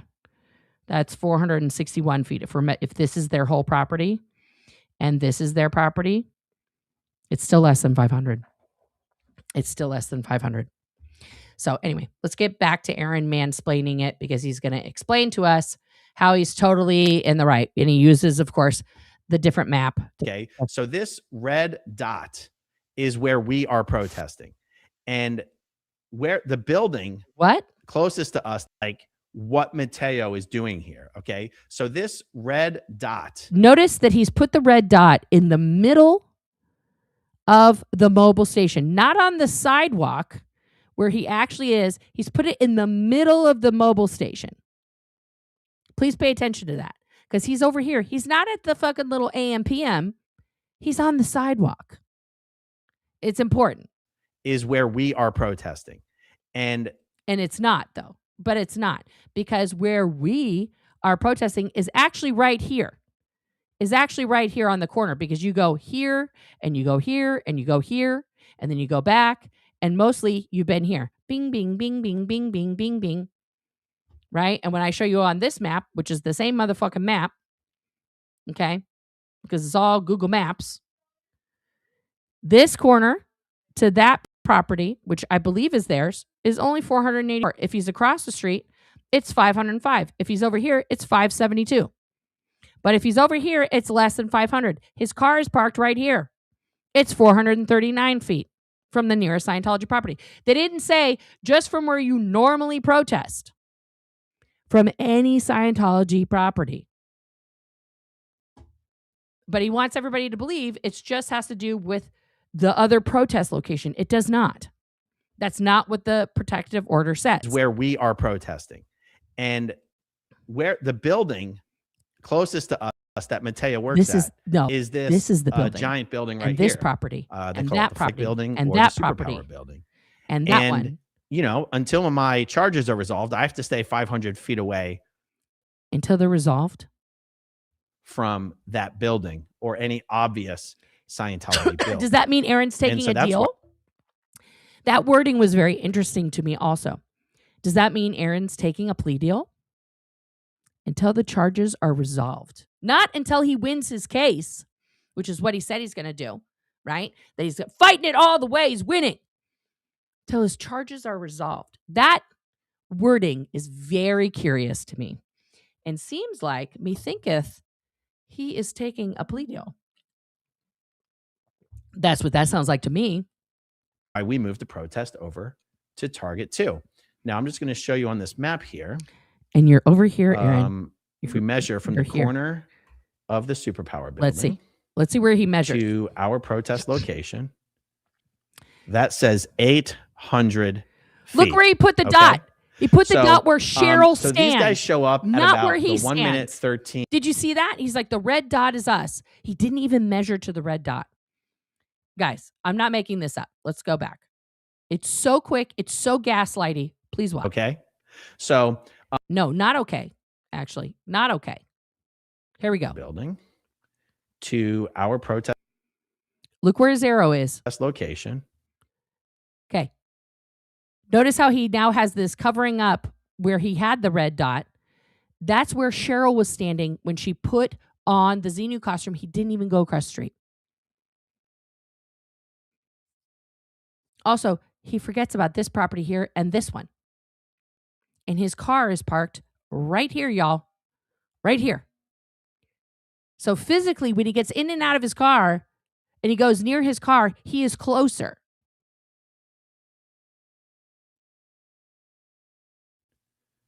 That says 800 feet. See, there's the red dot that he used, but he put the dot there. Okay. So these guys show up at.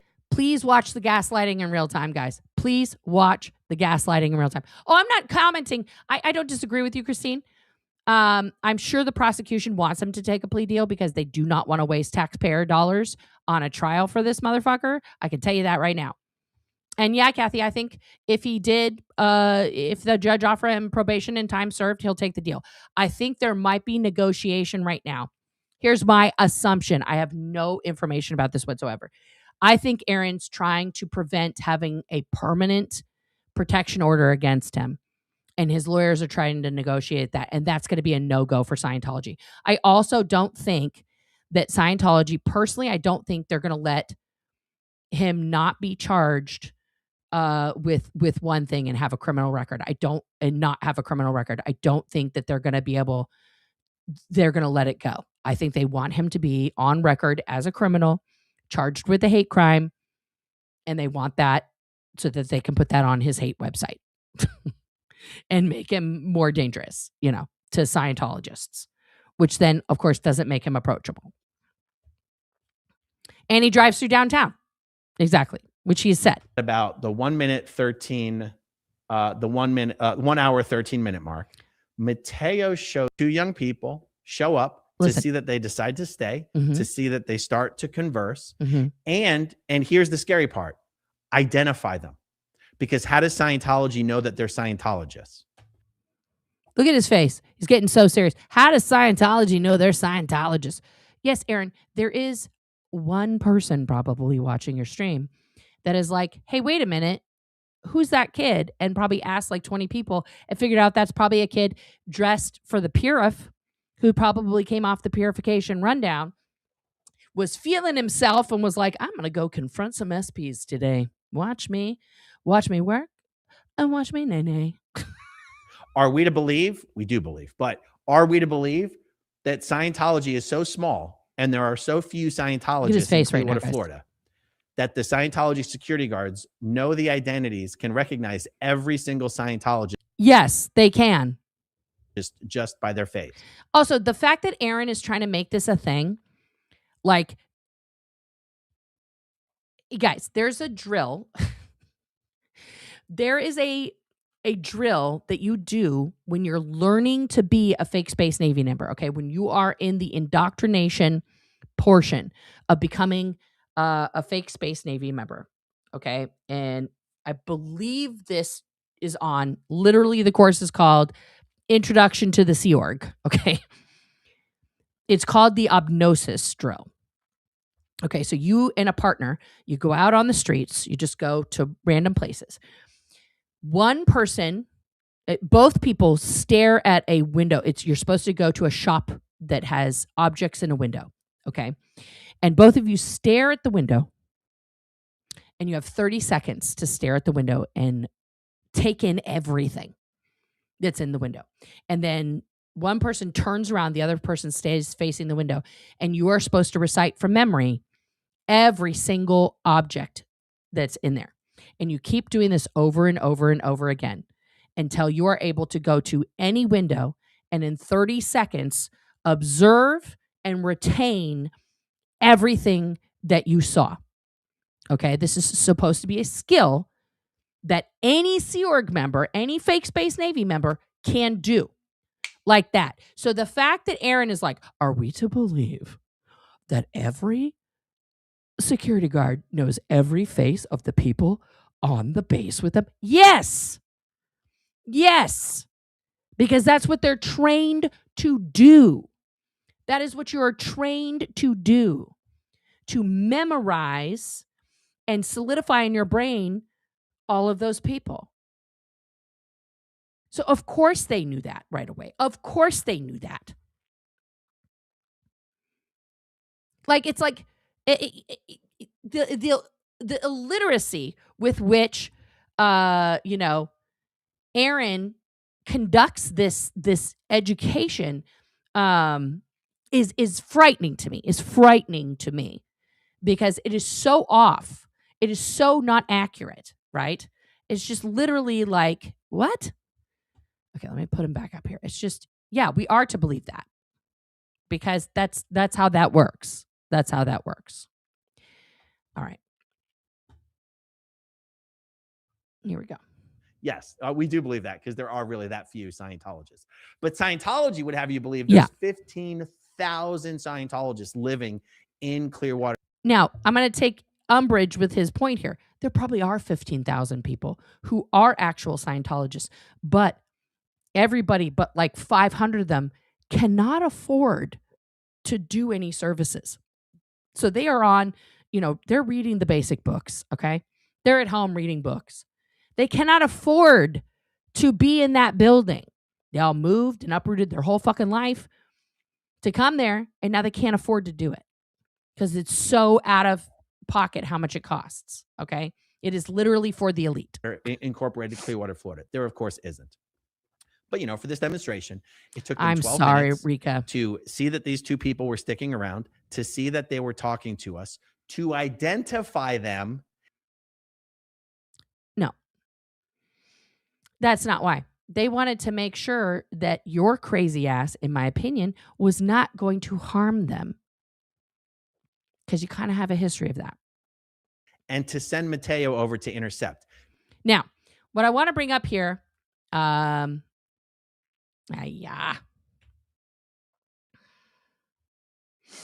I'm going to bring up the video. I'm only going to play a small portion because it's a 3-hour video. We're not going to go over the whole thing because that would be, no, stop doing that. Stop it. This is the video that I did with Kelly. And Kelly had witnessed 2 young women running from the Scientology base. Okay. And one of them stopped to ask Kelly for directions. We'll just go over that portion. Out of the shot, right over there. Okay. And now, in just a moment, and I had put together everybody's footage to show these kids' path down L. Ron Hubbard Way. He's going to come back, right? Solomon didn't say anything. Okay. He went, this is the last place that we saw him there. Okay. So this family crosses the street. This man has gone somewhere. Many tabs. Say it in Scottish. I don't know if here he is. That's the guy that we saw earlier in the shot. Now I have tried to find, and I looked. There's no way to tell because we're gonna see her in just a second here. Boom. There's the girl running. Where we don't know where she came from, but this is the girl, and this is Kelly's footage. Okay, that I was showing here. All right. Where they came from, because your camera's pointed all the way over there. So we know she wasn't running down Catalina. It's possible she was running straight down Fountain. Okay. But in the interim where your camera was pointed down, unless you have a recollection of like her crossing that street or crossing over, but she just appears there. The logical thing is looking at her running gait is that she was coming down Fountain. Go ahead. No, pardon me. Okay. That's sign language for I think you're onto something. Okay, good. So it looks like she had been running, and poor Kelly had no sleep. She literally drove home to Northern California after this happened because she was so distraught about this whole situation. For a bit down Fountain. Kelly encounters this is where running. The slowdown comes in handy. She's running. Kelly drops her camera to the ground. Now, Kelly, I will say, was one of the most respectful, wonderful protesters that I encountered during this time period. I really, I miss her. I miss Kelly. But the way she protested, the way in which she approached Scientologists and the people around her, she was always respectful about showing them on her stream or not, especially children and things like that.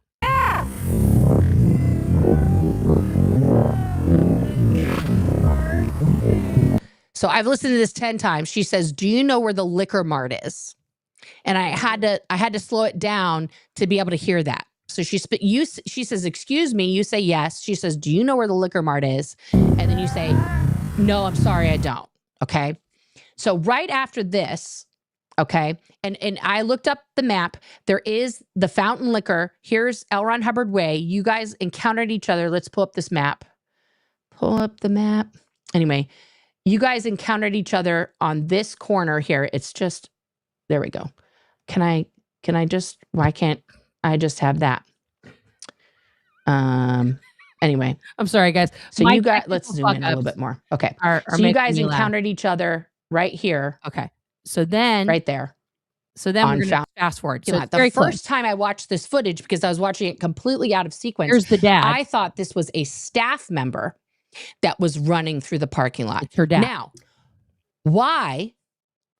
And let's just pause here for a second, okay? Because we're going to get to some procedure here. So you saw Odo booking down the street.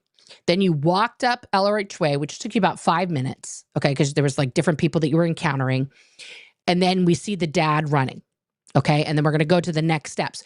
Why, and this is the key question, why would Odo be already on his way somewhere 5-6 minutes before the dad is now flying into action? Here's the reason why. And I'm going to get to the answer in a second because this will explain it. Okay, because Odo's on the scene and he's doing all this stuff. Let's go to the Sharzy screen to the next one. The next one is you at the top of the sidewalk. I'm going to go a little bit ahead here. You encounter your server from the other night. He's super cute. Okay, this is again at quarter speed, guys.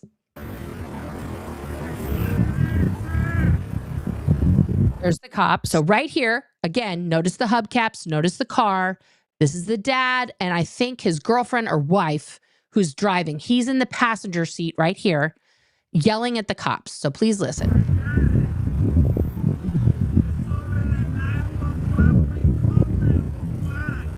So he says they called 911. So he's yelling at the cops because they're not looking for his daughter. He says, we called 911. He's talking to the cops. Like, what are you doing? We called 911. This was the run. He says, we called 911 for my daughter, and he's screaming it. Okay, we're not here for that. And the cop says, okay, we're not here for that. Okay, so we're going to go ahead. He rolls up on the cops. Now security, talking to the cops. Okay, so here's where procedure comes into play. And we're going to go back to Odo booking down the street.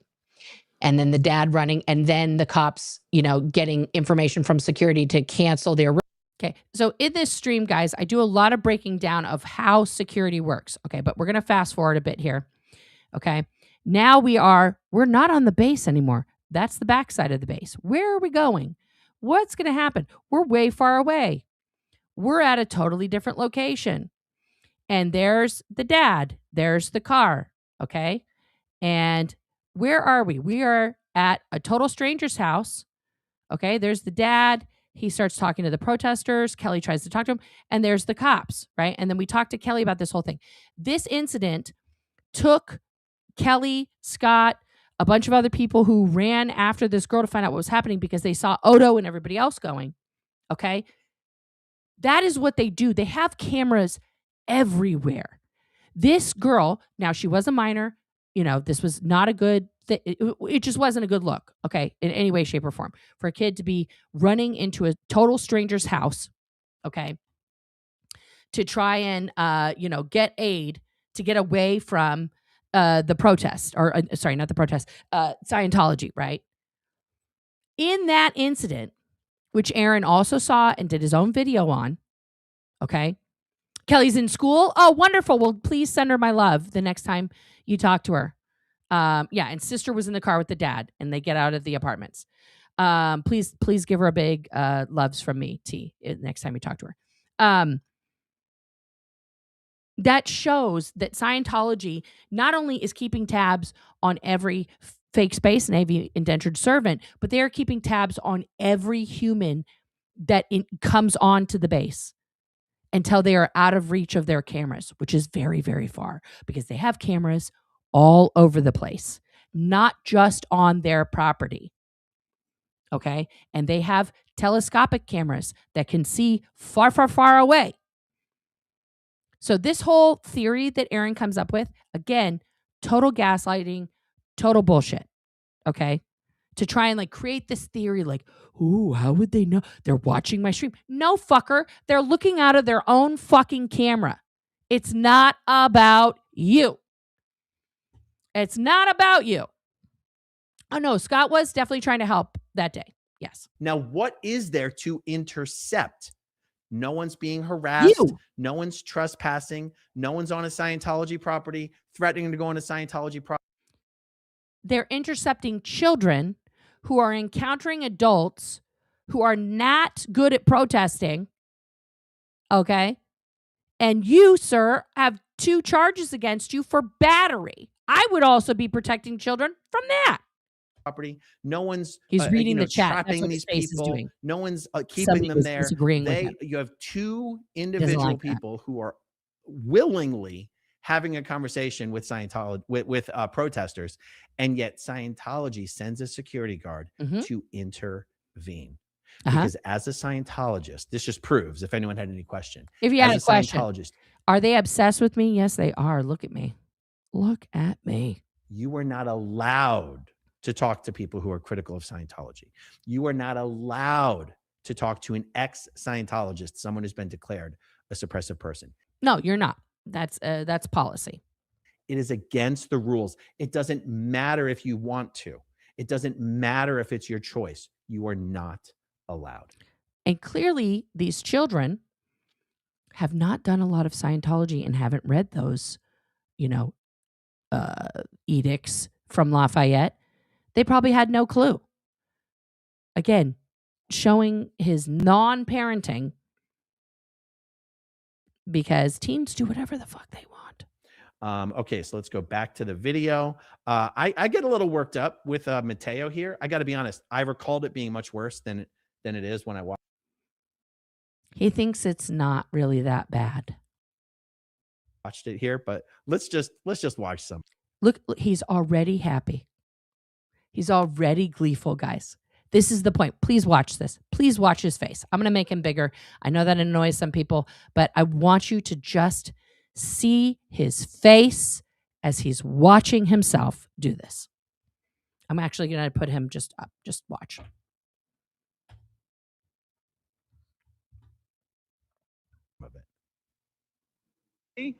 Oh, he's trying to get the Scientologist to stop talking. Get out of here, Mateo. Go tell Mateo. Are you laughing?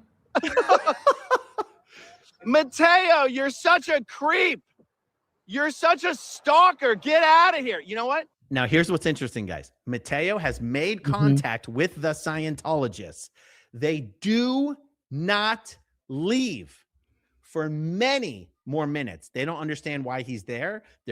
They do not leave. Again, this is what tells me that he has not been an active parent to his teens.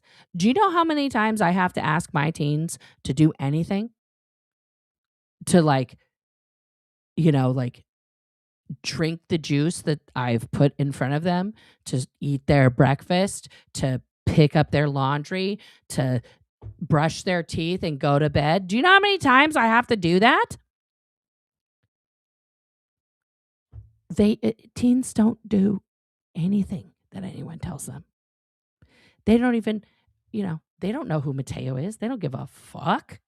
So confused. And this is just super interesting. Yeah, they think he's cringe. He's cringe AF. What's with the visor, bruh? What's with the weird, why don't you have a cool helmet like me? I don't have to stay away from Mateo.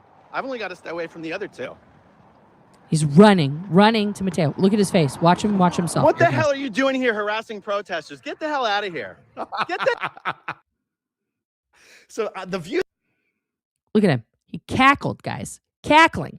That I'm taking of this is this guy's got absolutely no business here. He's an adult human who has observed two minor children being in the vicinity of a man actively charged with battery twice, who also has a protective order against him to stay away from all Scientology buildings. And his job is to make sure shenanigans don't go down. I don't see where his logic is here. There's no buildings that he's protecting. We're nowhere near Scientology property. He's protecting Scientologists. He does not have any control over citizens of Clearwater or public Scientologists. They're not being... No, actually, you just explained earlier that their job is to control Scientologists. Right? Oh, yeah. No, Stephanie, yes, absolutely. He does fully admit that he has a terrible temper. Yeah. Over the smallest thing, almost scream at his girls, but he doesn't know why he has such a short fuse. But he doesn't need therapy, guys. He doesn't need that. Doesn't need it. Nope. Being harassed in any way. So I'm just taking his presence as harassing us. He wasn't talking to any of you. Notice that Mateo, only interacted with the Scientologists. He didn't roll up to the protesters and be like, how dare you? How dare you talk to these children? No, he went right up to the Scientology children and was like, hey, maybe don't hang out here. Or whatever he said. We don't even know what he said. Right? But the point is, he didn't go to the protest to tell the protesters they couldn't do anything. He went to tell the Scientologists, hey, that's a no-no. We don't talk to SPs. So that's what Scientologists believe. And he was doing his job. Get the hell out of here. Stop harassing protesters. Get lost. This isn't Scientology property. Get the hell out of here. Get out of here. I might drop. Get out of here. You don't. Oh no, I might try to drop an F-bomb, guys. Because that's the worst thing that I do is I say fuck sometimes. Don't control anyone that's here. Get the. Look how close he is in the visor, guys. Look at Mateo's visor and look how close he is. Look at his face. Look at his face. He is so turned on right now. So turned on by his own actions. Fuck out of here. Uh-oh. F-bomb. Get out of here. Stop harassing protesters. Stop harassing protesters. Yeah. So look, guys, it's one thing when the protesters are like right outside the flag building and, you know, maybe the security guards can justifiably have a concern that perhaps we're forcing people to talk to us who don't really want to talk to us because they're just walking from one building to another building or something like that. You know, that perhaps they're, you know, serving the interest of their. Perhaps those people don't want to talk to you. Is that what you just said out loud? That you are forcing conversations against people's consent to in a space that belongs to their religion? I just want to make sure I heard that correctly. That, you know, that perhaps they're, you know, serving the interest of their members by acting as a buffer between the public Scientologists and the protesters. But I'm sorry, it's justifiably have a concern that perhaps we're forcing people to talk to us who don't really want to talk to us. Because we're forcing people to talk to us who don't really want to talk to us? You think? You think, Aaron? But notice how he says it, and then it's just like the hand wavement, and it's dismissed. He's dismissing his own statement. Like he's making an admission, but he's dismissing it with this, right? It's all very culty. It's all cult control. And we're doing this thing, but it's not important. Because they're just walking from one building to another building or something like that, you know, that perhaps they're, you know, serving the interest of their members. No, Mateo's visor drives me nuts. I think it's the stupidest thing I've ever seen. By acting as a buffer between the public Scientologists and the protesters. But I'm sorry, it's totally out of pocket for him to travel blocks away from the nearest Scientology building to intercept two Scientologists that they. Again, that's policy.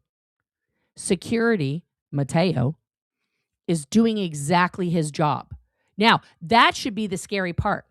Is that those Scientologists, what the realization should be is you're monitored everywhere. Night, Jojo, I love you. Go to bed.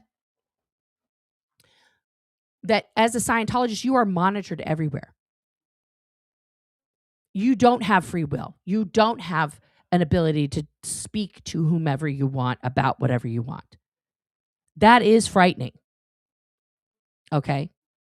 And the fact that Mateo showed up, and from what I could see from the interaction that he had with these children, very gently was like encouraging them to leave. He didn't put his hands on them like we've seen other security guards do with, you know, people who are talking to protesters, like physically fucking maul them back into the building. Okay. And he's 1 block away from a property. He went a whole block out of his way. It's not that far. It's not that far. Walked up to us. They started talking to us. Right. No, they started talking to non-Scientologists about the protest. They didn't start talking to you. And you never talked to them, even when you were close to them.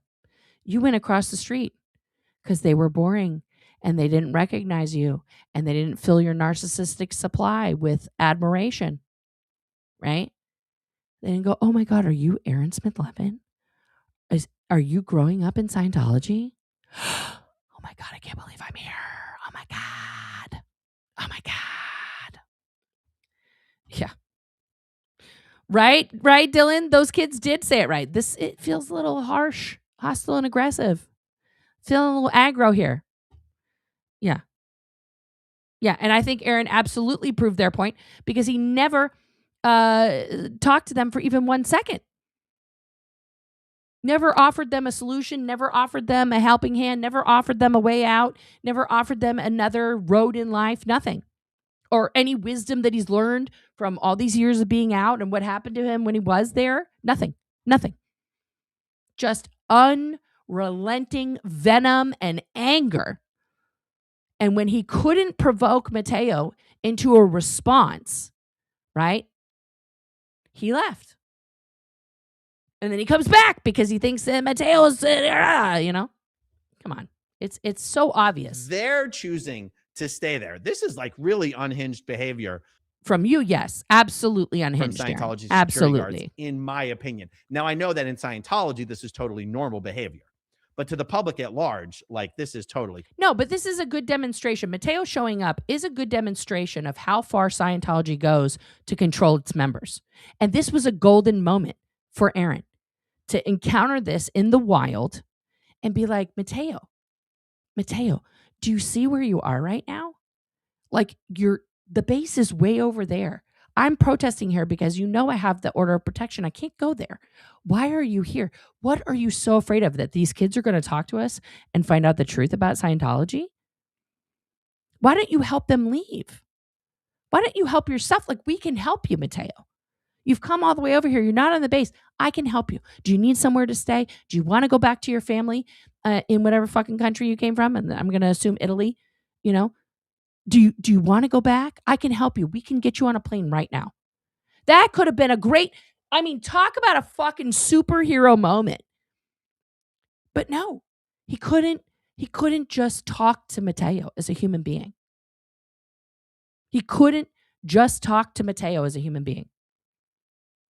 Or these kids. He didn't even ever talk to these children.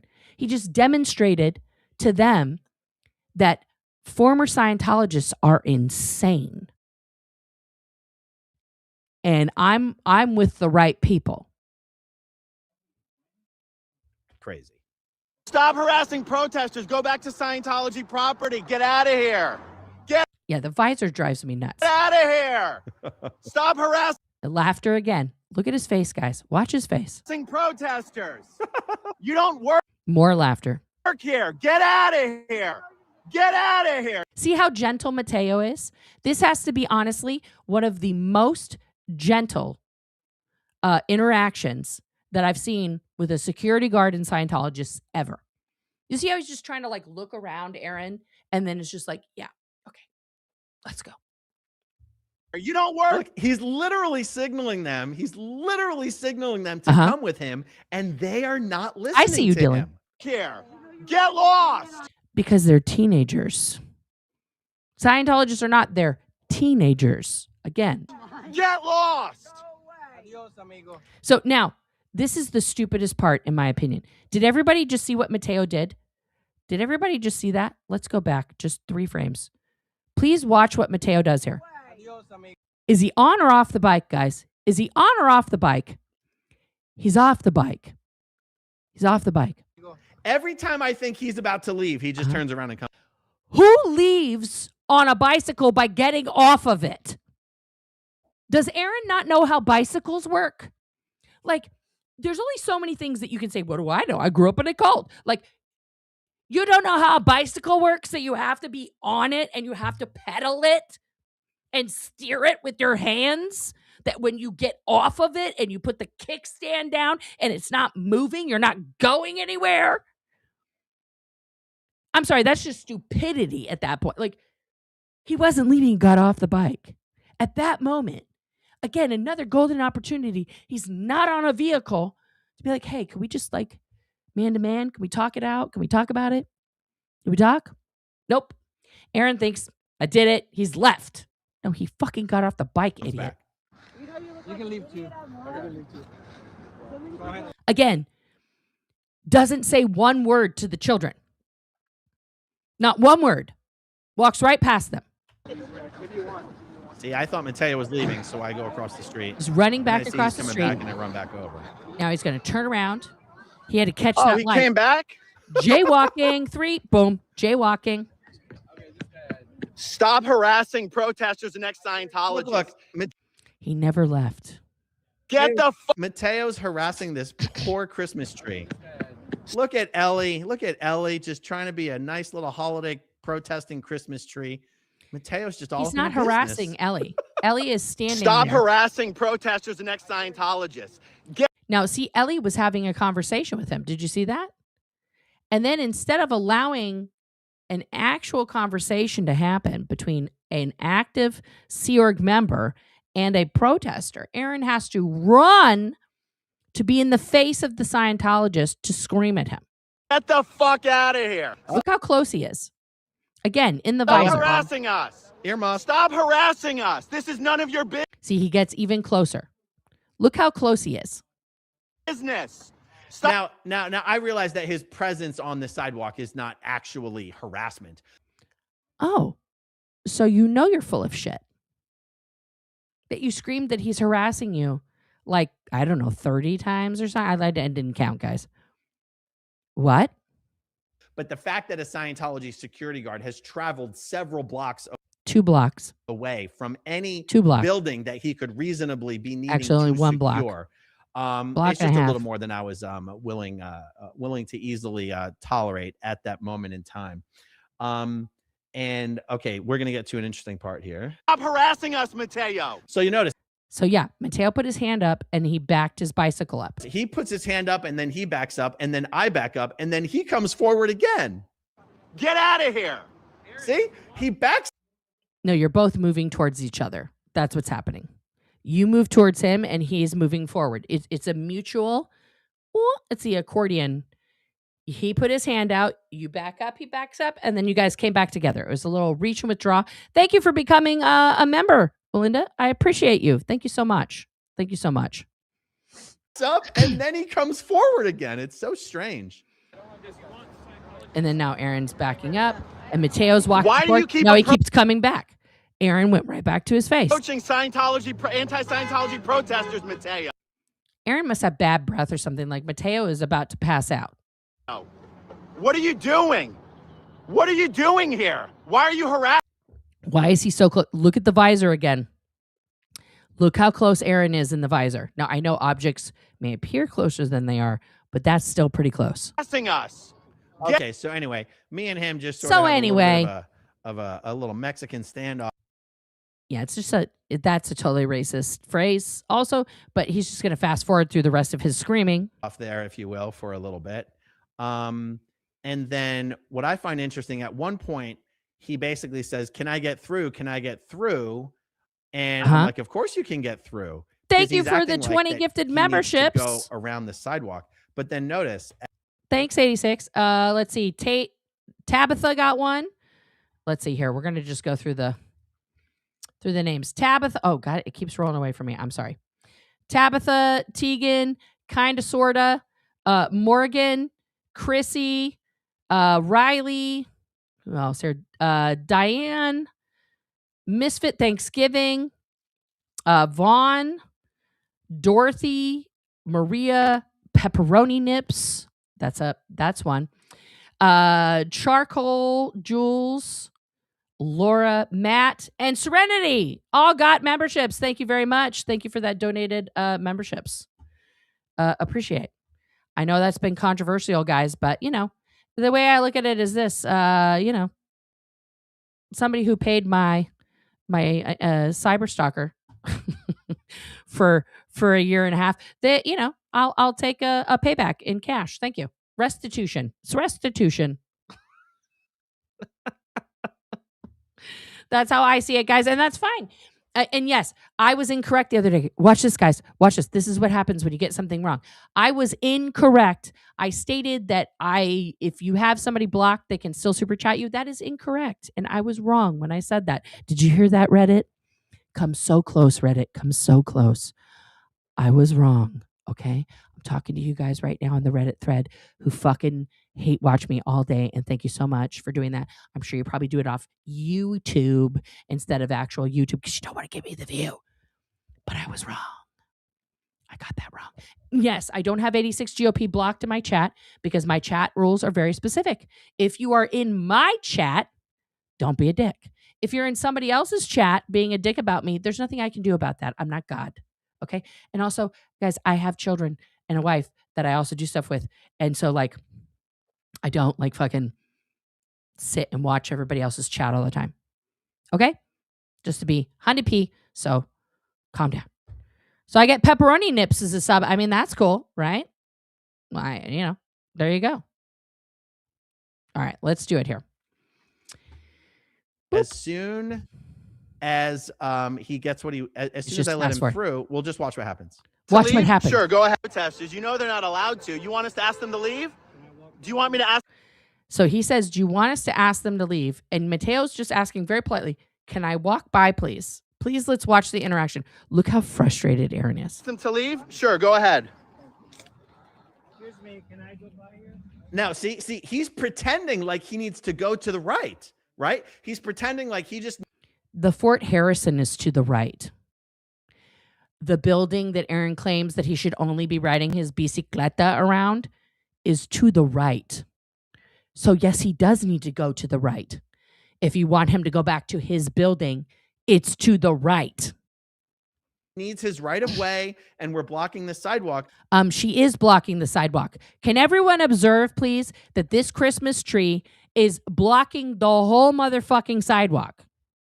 But notice what direction he actually ends up going once he no longer has a quote unquote reason. You'll see what I mean.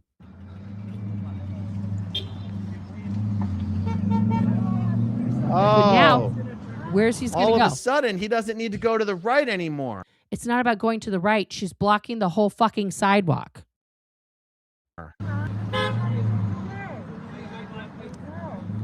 See, now what you're doing there is you're obstructing another human, a citizen's free will to walk forward. That is not okay. That is entrapment.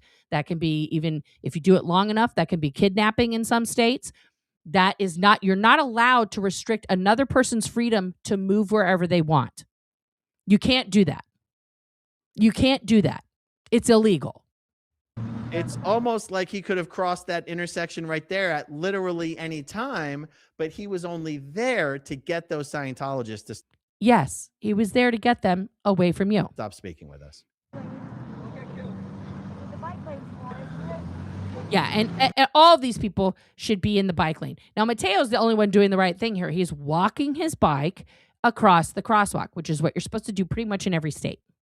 But that girl is blocking the fucking sidewalk. He literally could have gone that way at any point. Bye, Mateo. Adios, Mateo. So those two... Now, look, you know what's interesting here, guys? Those two Scientologists, they left, and they left. They did not go with Mateo. No, they're like, took we off. are out of here. And then once they made it clear they were not sticking around, the security guard doesn't even follow them. I mean, I think their bike is probably faster than his anyway. Yeah, it's an e-bike that can go from like 0 to probably 50. It's probably not, rated really for the street. It's an actual like electric motorcycle. But it seems like they're trying to get away from him as well.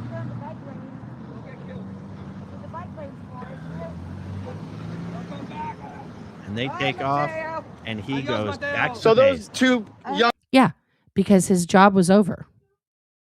Okay, and then Aaron learned some stuff from Francisco here that they're children, and his opinion still doesn't change, right? But Aaron thought that this was it. This was the thing to do today. And now we're going to talking about children. Oh, that's 4 months ago. That's not right now. Okay. But he thought this was a good look for today to relive the moment that he multiple times went and fucking ran up on a security guard to scream in his face. And that lady was blocking the sidewalk. It's like the whole protest is blocking the sidewalk. And I don't think, let's look it up here. Let's just look it up real quick. Here, let me share this tab with you guys so you can see what I'm doing. When protesting in Clearwater, Florida, do you need a permit to block the sidewalk?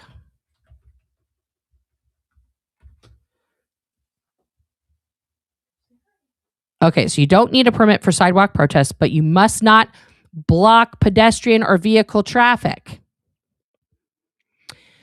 If you do, police can require you to move or disperse, and permits are required if you want to block traffic or use amplified sound, often requiring local government approval. Stay on sidewalks and keep them clear for normal use to avoid needing a permit and potential police intervention. Okay? So you can assemble, but you can't block it for normal people to go around. And we have that fakakta sign there. It's taking up half of the sidewalk and no one can go. The egress ingress is not, and they have recent state laws have stiffened penalties for activities like mob intimidation. So awareness of local ordinances is crucial. Stay on the sidewalks, keep them open, and you're generally fine without a permit. Block the path and you risk legal issues, even with First Amendment rights. That's from the ACLU, y'all. Like, give me a break. It's like, it's not that hard. Guys, it's not that hard to figure that out. How long did that take me to figure out? Okay.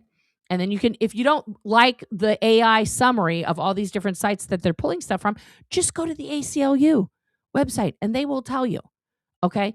So when I say, guys, that Aaron is an alleged malignant narcissist, I want you to see from his actions and words, he is deriving joy and sustenance from rewatching himself abuse another human being. He did not offer help to those children. He did not engage with them in any way, shape, or form.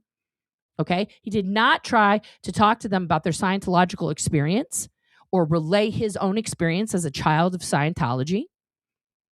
There's no help there.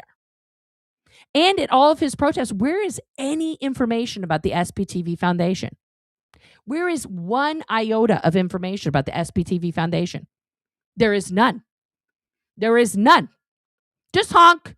Honk if it's a cult. How is that getting anybody out of Scientology? Because people honk? The honking. People are like, people are honking. I need to leave this place. The honking has commanded me to go. No, nobody cares. This is not... Nobody cares about the fucking honking. Most of the people can't hear it. They just move the people away from the fucking windows. It's doing nothing except for fulfilling his narcissistic need for constant admiration, right? Secondly, when we look at the 3 protests that he has participated in since being released from jail, we have the physical altercation, which he admits to touching an elderly gentleman who I'm estimating at 78 years old, to retrieve his phone and not stop his protest, to call 911, to beg his followers to call 911, and there's no follow-up on that. That guy's not getting charged with battery. Are you joking? Secondly, we have him running up to Mateo the next week, multiple times, screaming in his face, not offering help to the Scientologists that are there after he realized they were Scientologists. Not one moment of help offered to those people by the president of a foundation that claims to help people leave Scientology. So many people. And him watching a man on the sidewalk become unconscious and just say, well, I'm not touching him. I'm not touching him. And then mock the EMTs for responding. Literally mock them. It's a waste of their time. That's who's the president of the SPTV Foundation. That's why I say, guys, that he is the singularly most dangerous ex-Scientologist on planet Earth. And you guys have seen me have beef with a lot of people. I think there are a number of people out here who do the name protester an awful disservice. And there are a lot of people out here who do a fucking really good job. Okay. And I'm speaking to not the never-end crowd.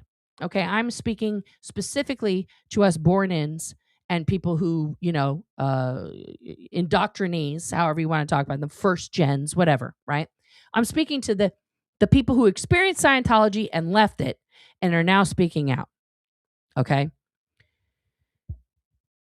Aaron's actions and words show that he is dangerous, that he is not changing, that he is not learning, that he is not progressing. Everyone, the majority of people leaving his foundation didn't tell him.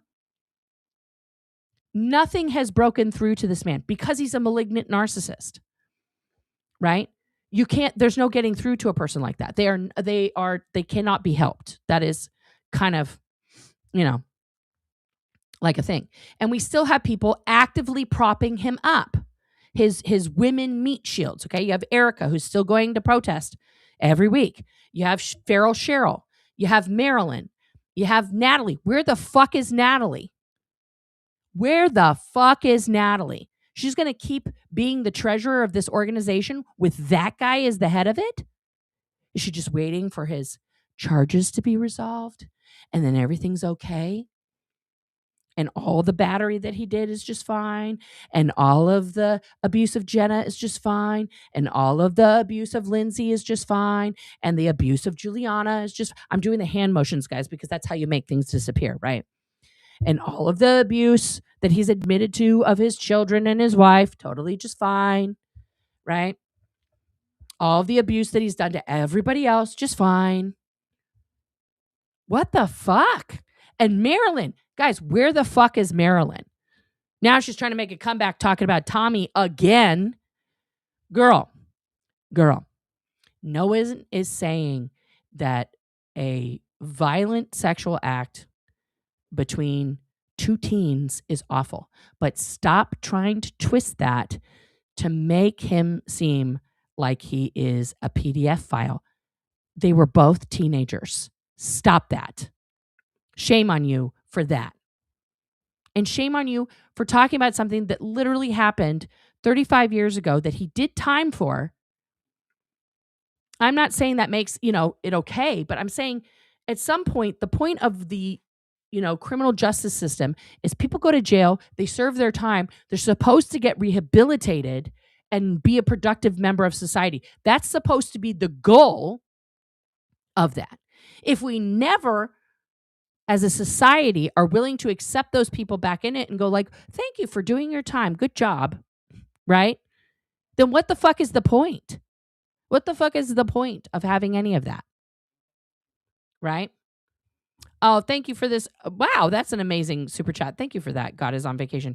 This douchebag is an embarrassment to the anti-Scientology movement. I know 2 potential large donors that decided not to support SBTV after his recent legal issues. He must step down. I agree. If that foundation is to continue in its current formation, okay, they have to vote him out. He is not a safe person. He's not, as a Scientologist would say, he's not a safe terminal. Okay. He's not a safe person for anyone to approach for anything. He should have nothing to do with it. Either he needs to step down or they all need to quit, which would dissolve the foundation legally, unless he recruits some of these protesters to take the place of these people on his foundation. But I agree. I think they should vote him out and they should put somebody in his place. And I think they should change the name because it's real dumb. But that's just me. That's just me. Jenna, listen, and I said this before, Jenna is making good, solid, evergreen content. I wish she would use less Scientology terminology in that. It's my only feedback, is that when you say these words, and you saw me do it several times here, so I'm talking to myself too, but as a former member of any cult, when you use the language, the terminology, you are reharming yourself. So it's really important for all of us to not use that language, right? And especially when you're explaining it to people who have never been in it, it's really important. Listen, I'm not saying what he did is okay. But what I'm pointing out is that Marilyn has tried to make this into something that it's not. It was 2 teenagers. Tommy was 17. This girl was 15. He was not an adult. That's my only point in all of that. Not that the crime wasn't horrific. I'm not making less of the crime. I'm just saying that the 2 individuals involved in the crime, the aggressor and the victim, both teens. And she edited her post, okay? Because the way she wrote it originally was inferring that because of that incident, Tommy, wants to have sex with children, which is not. That I don't have any other evidence of that ever happening. Right? And those are two totally different things. Teenagers can also rape each other. That's a fact. Okay? It doesn't make that any less of a violent act, but it is between two children. Okay? We have to keep that in mind. Okay? And yeah, it's just like it has to be. We have to really look at the facts about these things. But that's the only thing Marilyn's harping on. Okay, Marilyn, if you want to help former Scientologists, that ain't it. None of us give a fuck about Tommy. Okay? He's not, I don't give a fuck. He's a con man. He's doing all this stuff. Great. Don't give him your money or your time. It's that simple.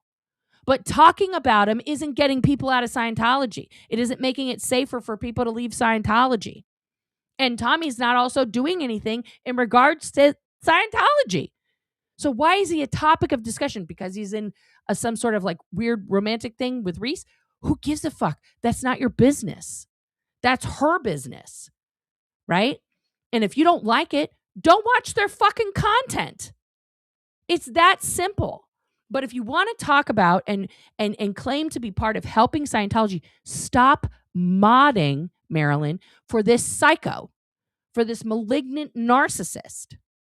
Like, you can't do both. You can be like, I'm here to support all the children that were born into Scientology as a mom, blah, blah, blah, blah, blah, blah.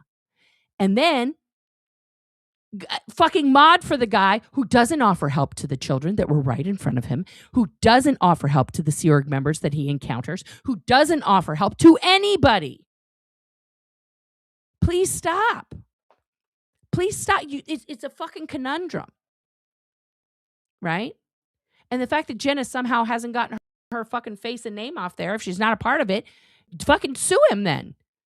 I'm not on that. You fucking take my shit off. Stop using my name to legitimize your shit. Why did he post that video about the raid, on Scientology's base? Because Jenna's in it.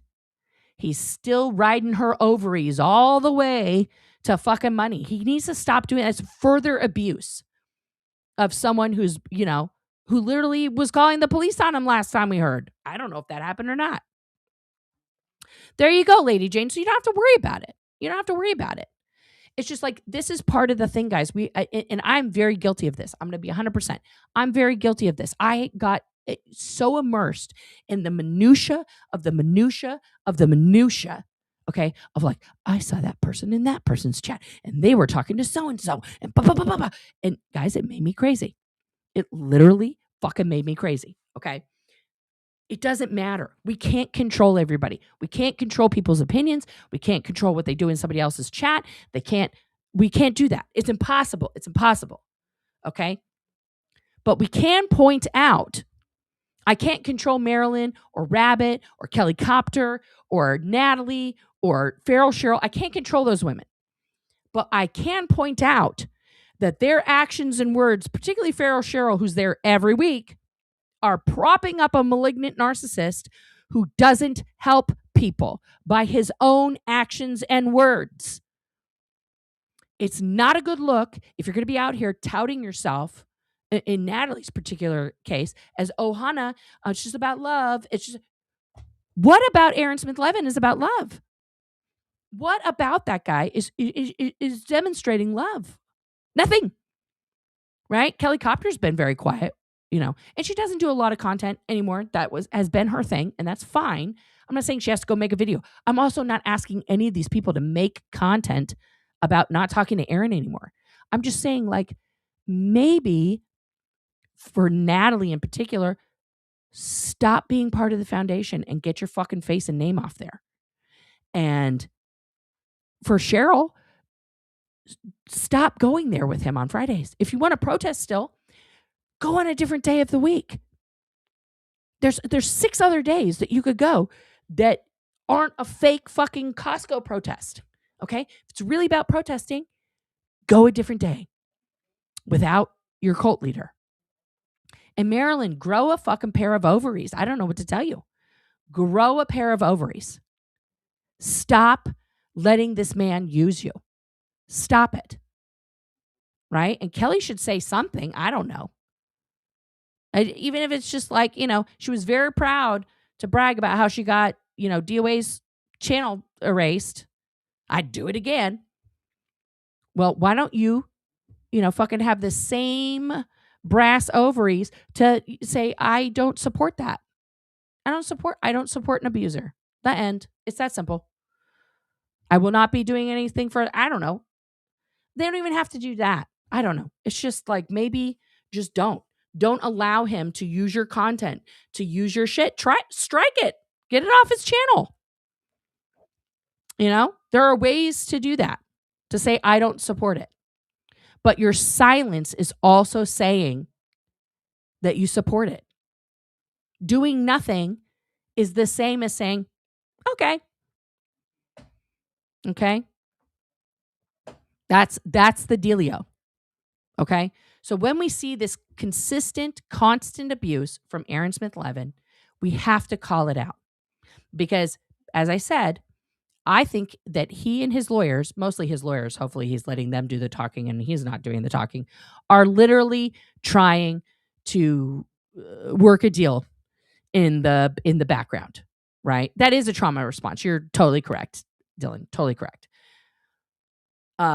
For him to have these charges go away. I don't think Scientology is going to be willing to drop the order of protection. I don't think they want him anywhere near their properties anymore. And a narcissist will not take no for an answer. And I don't think Aaron has the money to pay the lawyers to go to trial, which would be a lot of money. I don't think people are going to pony up another 20, 30 grand for him to pay for the lawyers to do a full trial. And because it would be days of evidence, guys, days of evidence, days with all of the videos and all that shit, days of evidence of his abuse. Again, guys, here's the deal. If you guys don't like Reese, there's nothing I can do about that, but we're not here to shit on anybody in particular. I brought that up for a very specific reason, because I was talking about Marilyn. I'm not discussing all of that shit. Okay. I can't control your opinions about somebody. I'm not here to evangelize anyone or, do any of that shit. People should stand on their own 10 toes down on what they believe in. I stand 10 toes down on what I believe in. You guys know that. A lot of people have unsubscribed to me because I say, fuck Trump, free Palestine, and fuck ICE. And I mean it. And that's okay with me. That's okay with me if you are like, that's a line for me. Your politics and my politics, we're not the same. Okay, bye. It's okay. It's not a cult. It's literally not a cult. You don't have to be here. No one's keeping you here. Okay? So if you don't like a particular creator, that's not a topic. And I'm not shitting on Aaron. I'm showing you his words and actions. Thank you, Dylan. When someone shows you who they are, believe them. If you guys can't believe this man at this point, and I'm talking about Aaron Smith Levin, that he is a dangerous, malignant narcissist who is literally hurting everyone around him, I don't know. But I'm going to keep talking about it. And we're going to keep bringing up the Scientology that backs this up, because he is the ultimate product of Scientology. He is the end phenomena of Scientology. Every Scientologist that climbs that ladder and gets to the top, they all act exactly like him. They all act exactly like Aaron Smith Levin. That's the end phenomena of Scientology right there, in a nutshell. That's why it's dangerous. I have some other stuff to show you guys tomorrow. I got to get that prepared. We've been here 3 hours. My voice is going. I love you guys. Thank you so much. Oh my God. Okay. So first of all, let me get to the thank yous here. Thank you everybody for watching this stream for 3 hours. If you're on the replay, I love you. Thank you for watching on the replay. Thank you to every single subscriber. If you haven't subscribed, please do. I'm fun. And thank you to all the members. Thank you to 86 GOP and God is sleeping or not watching, I forget, but for donating all those memberships and for all the super chats today. I am truly, truly, truly grateful, guys. I'm humbled by it, honestly, every time it happens. I don't expect it or demand it, but that is, I'm grateful for it. I'm grateful for it. It really does help me out. Every single one of those, the memberships keep this channel alive. You're definitely, hey, guess what, guys? You're part of it. And I appreciate you for being part of it. It's amazing to me that when I turn this on, you guys are here. Is JoJo back? Girl, you're supposed to be sleeping. And of course, thank you to Joe, who's in Scotland. It's the middle of the night. She's still not asleep. Thank you to all my mods, my lady mods. They are honestly the greatest, the best mods in the business. I can't pay them. I don't have that kind of money. But one day, if I get big enough, guys, I will. And I won't just pay them in swag. I will pay them in cold hard cash. But thank you guys so much for being here and listening to this. And spread the word. Tell people to also watch this, because we need to bring awareness about this. In this being Aaron Smith Levin and the danger that he poses to himself and everyone around him, and how he is single-handedly, literally destroying the Scientology movement, the anti-Scientology movement, rather. And we need to salvage that. We need to, make it great again. Okay. Thank you guys so much, and I will see you all, you know where, on the flippity dippity.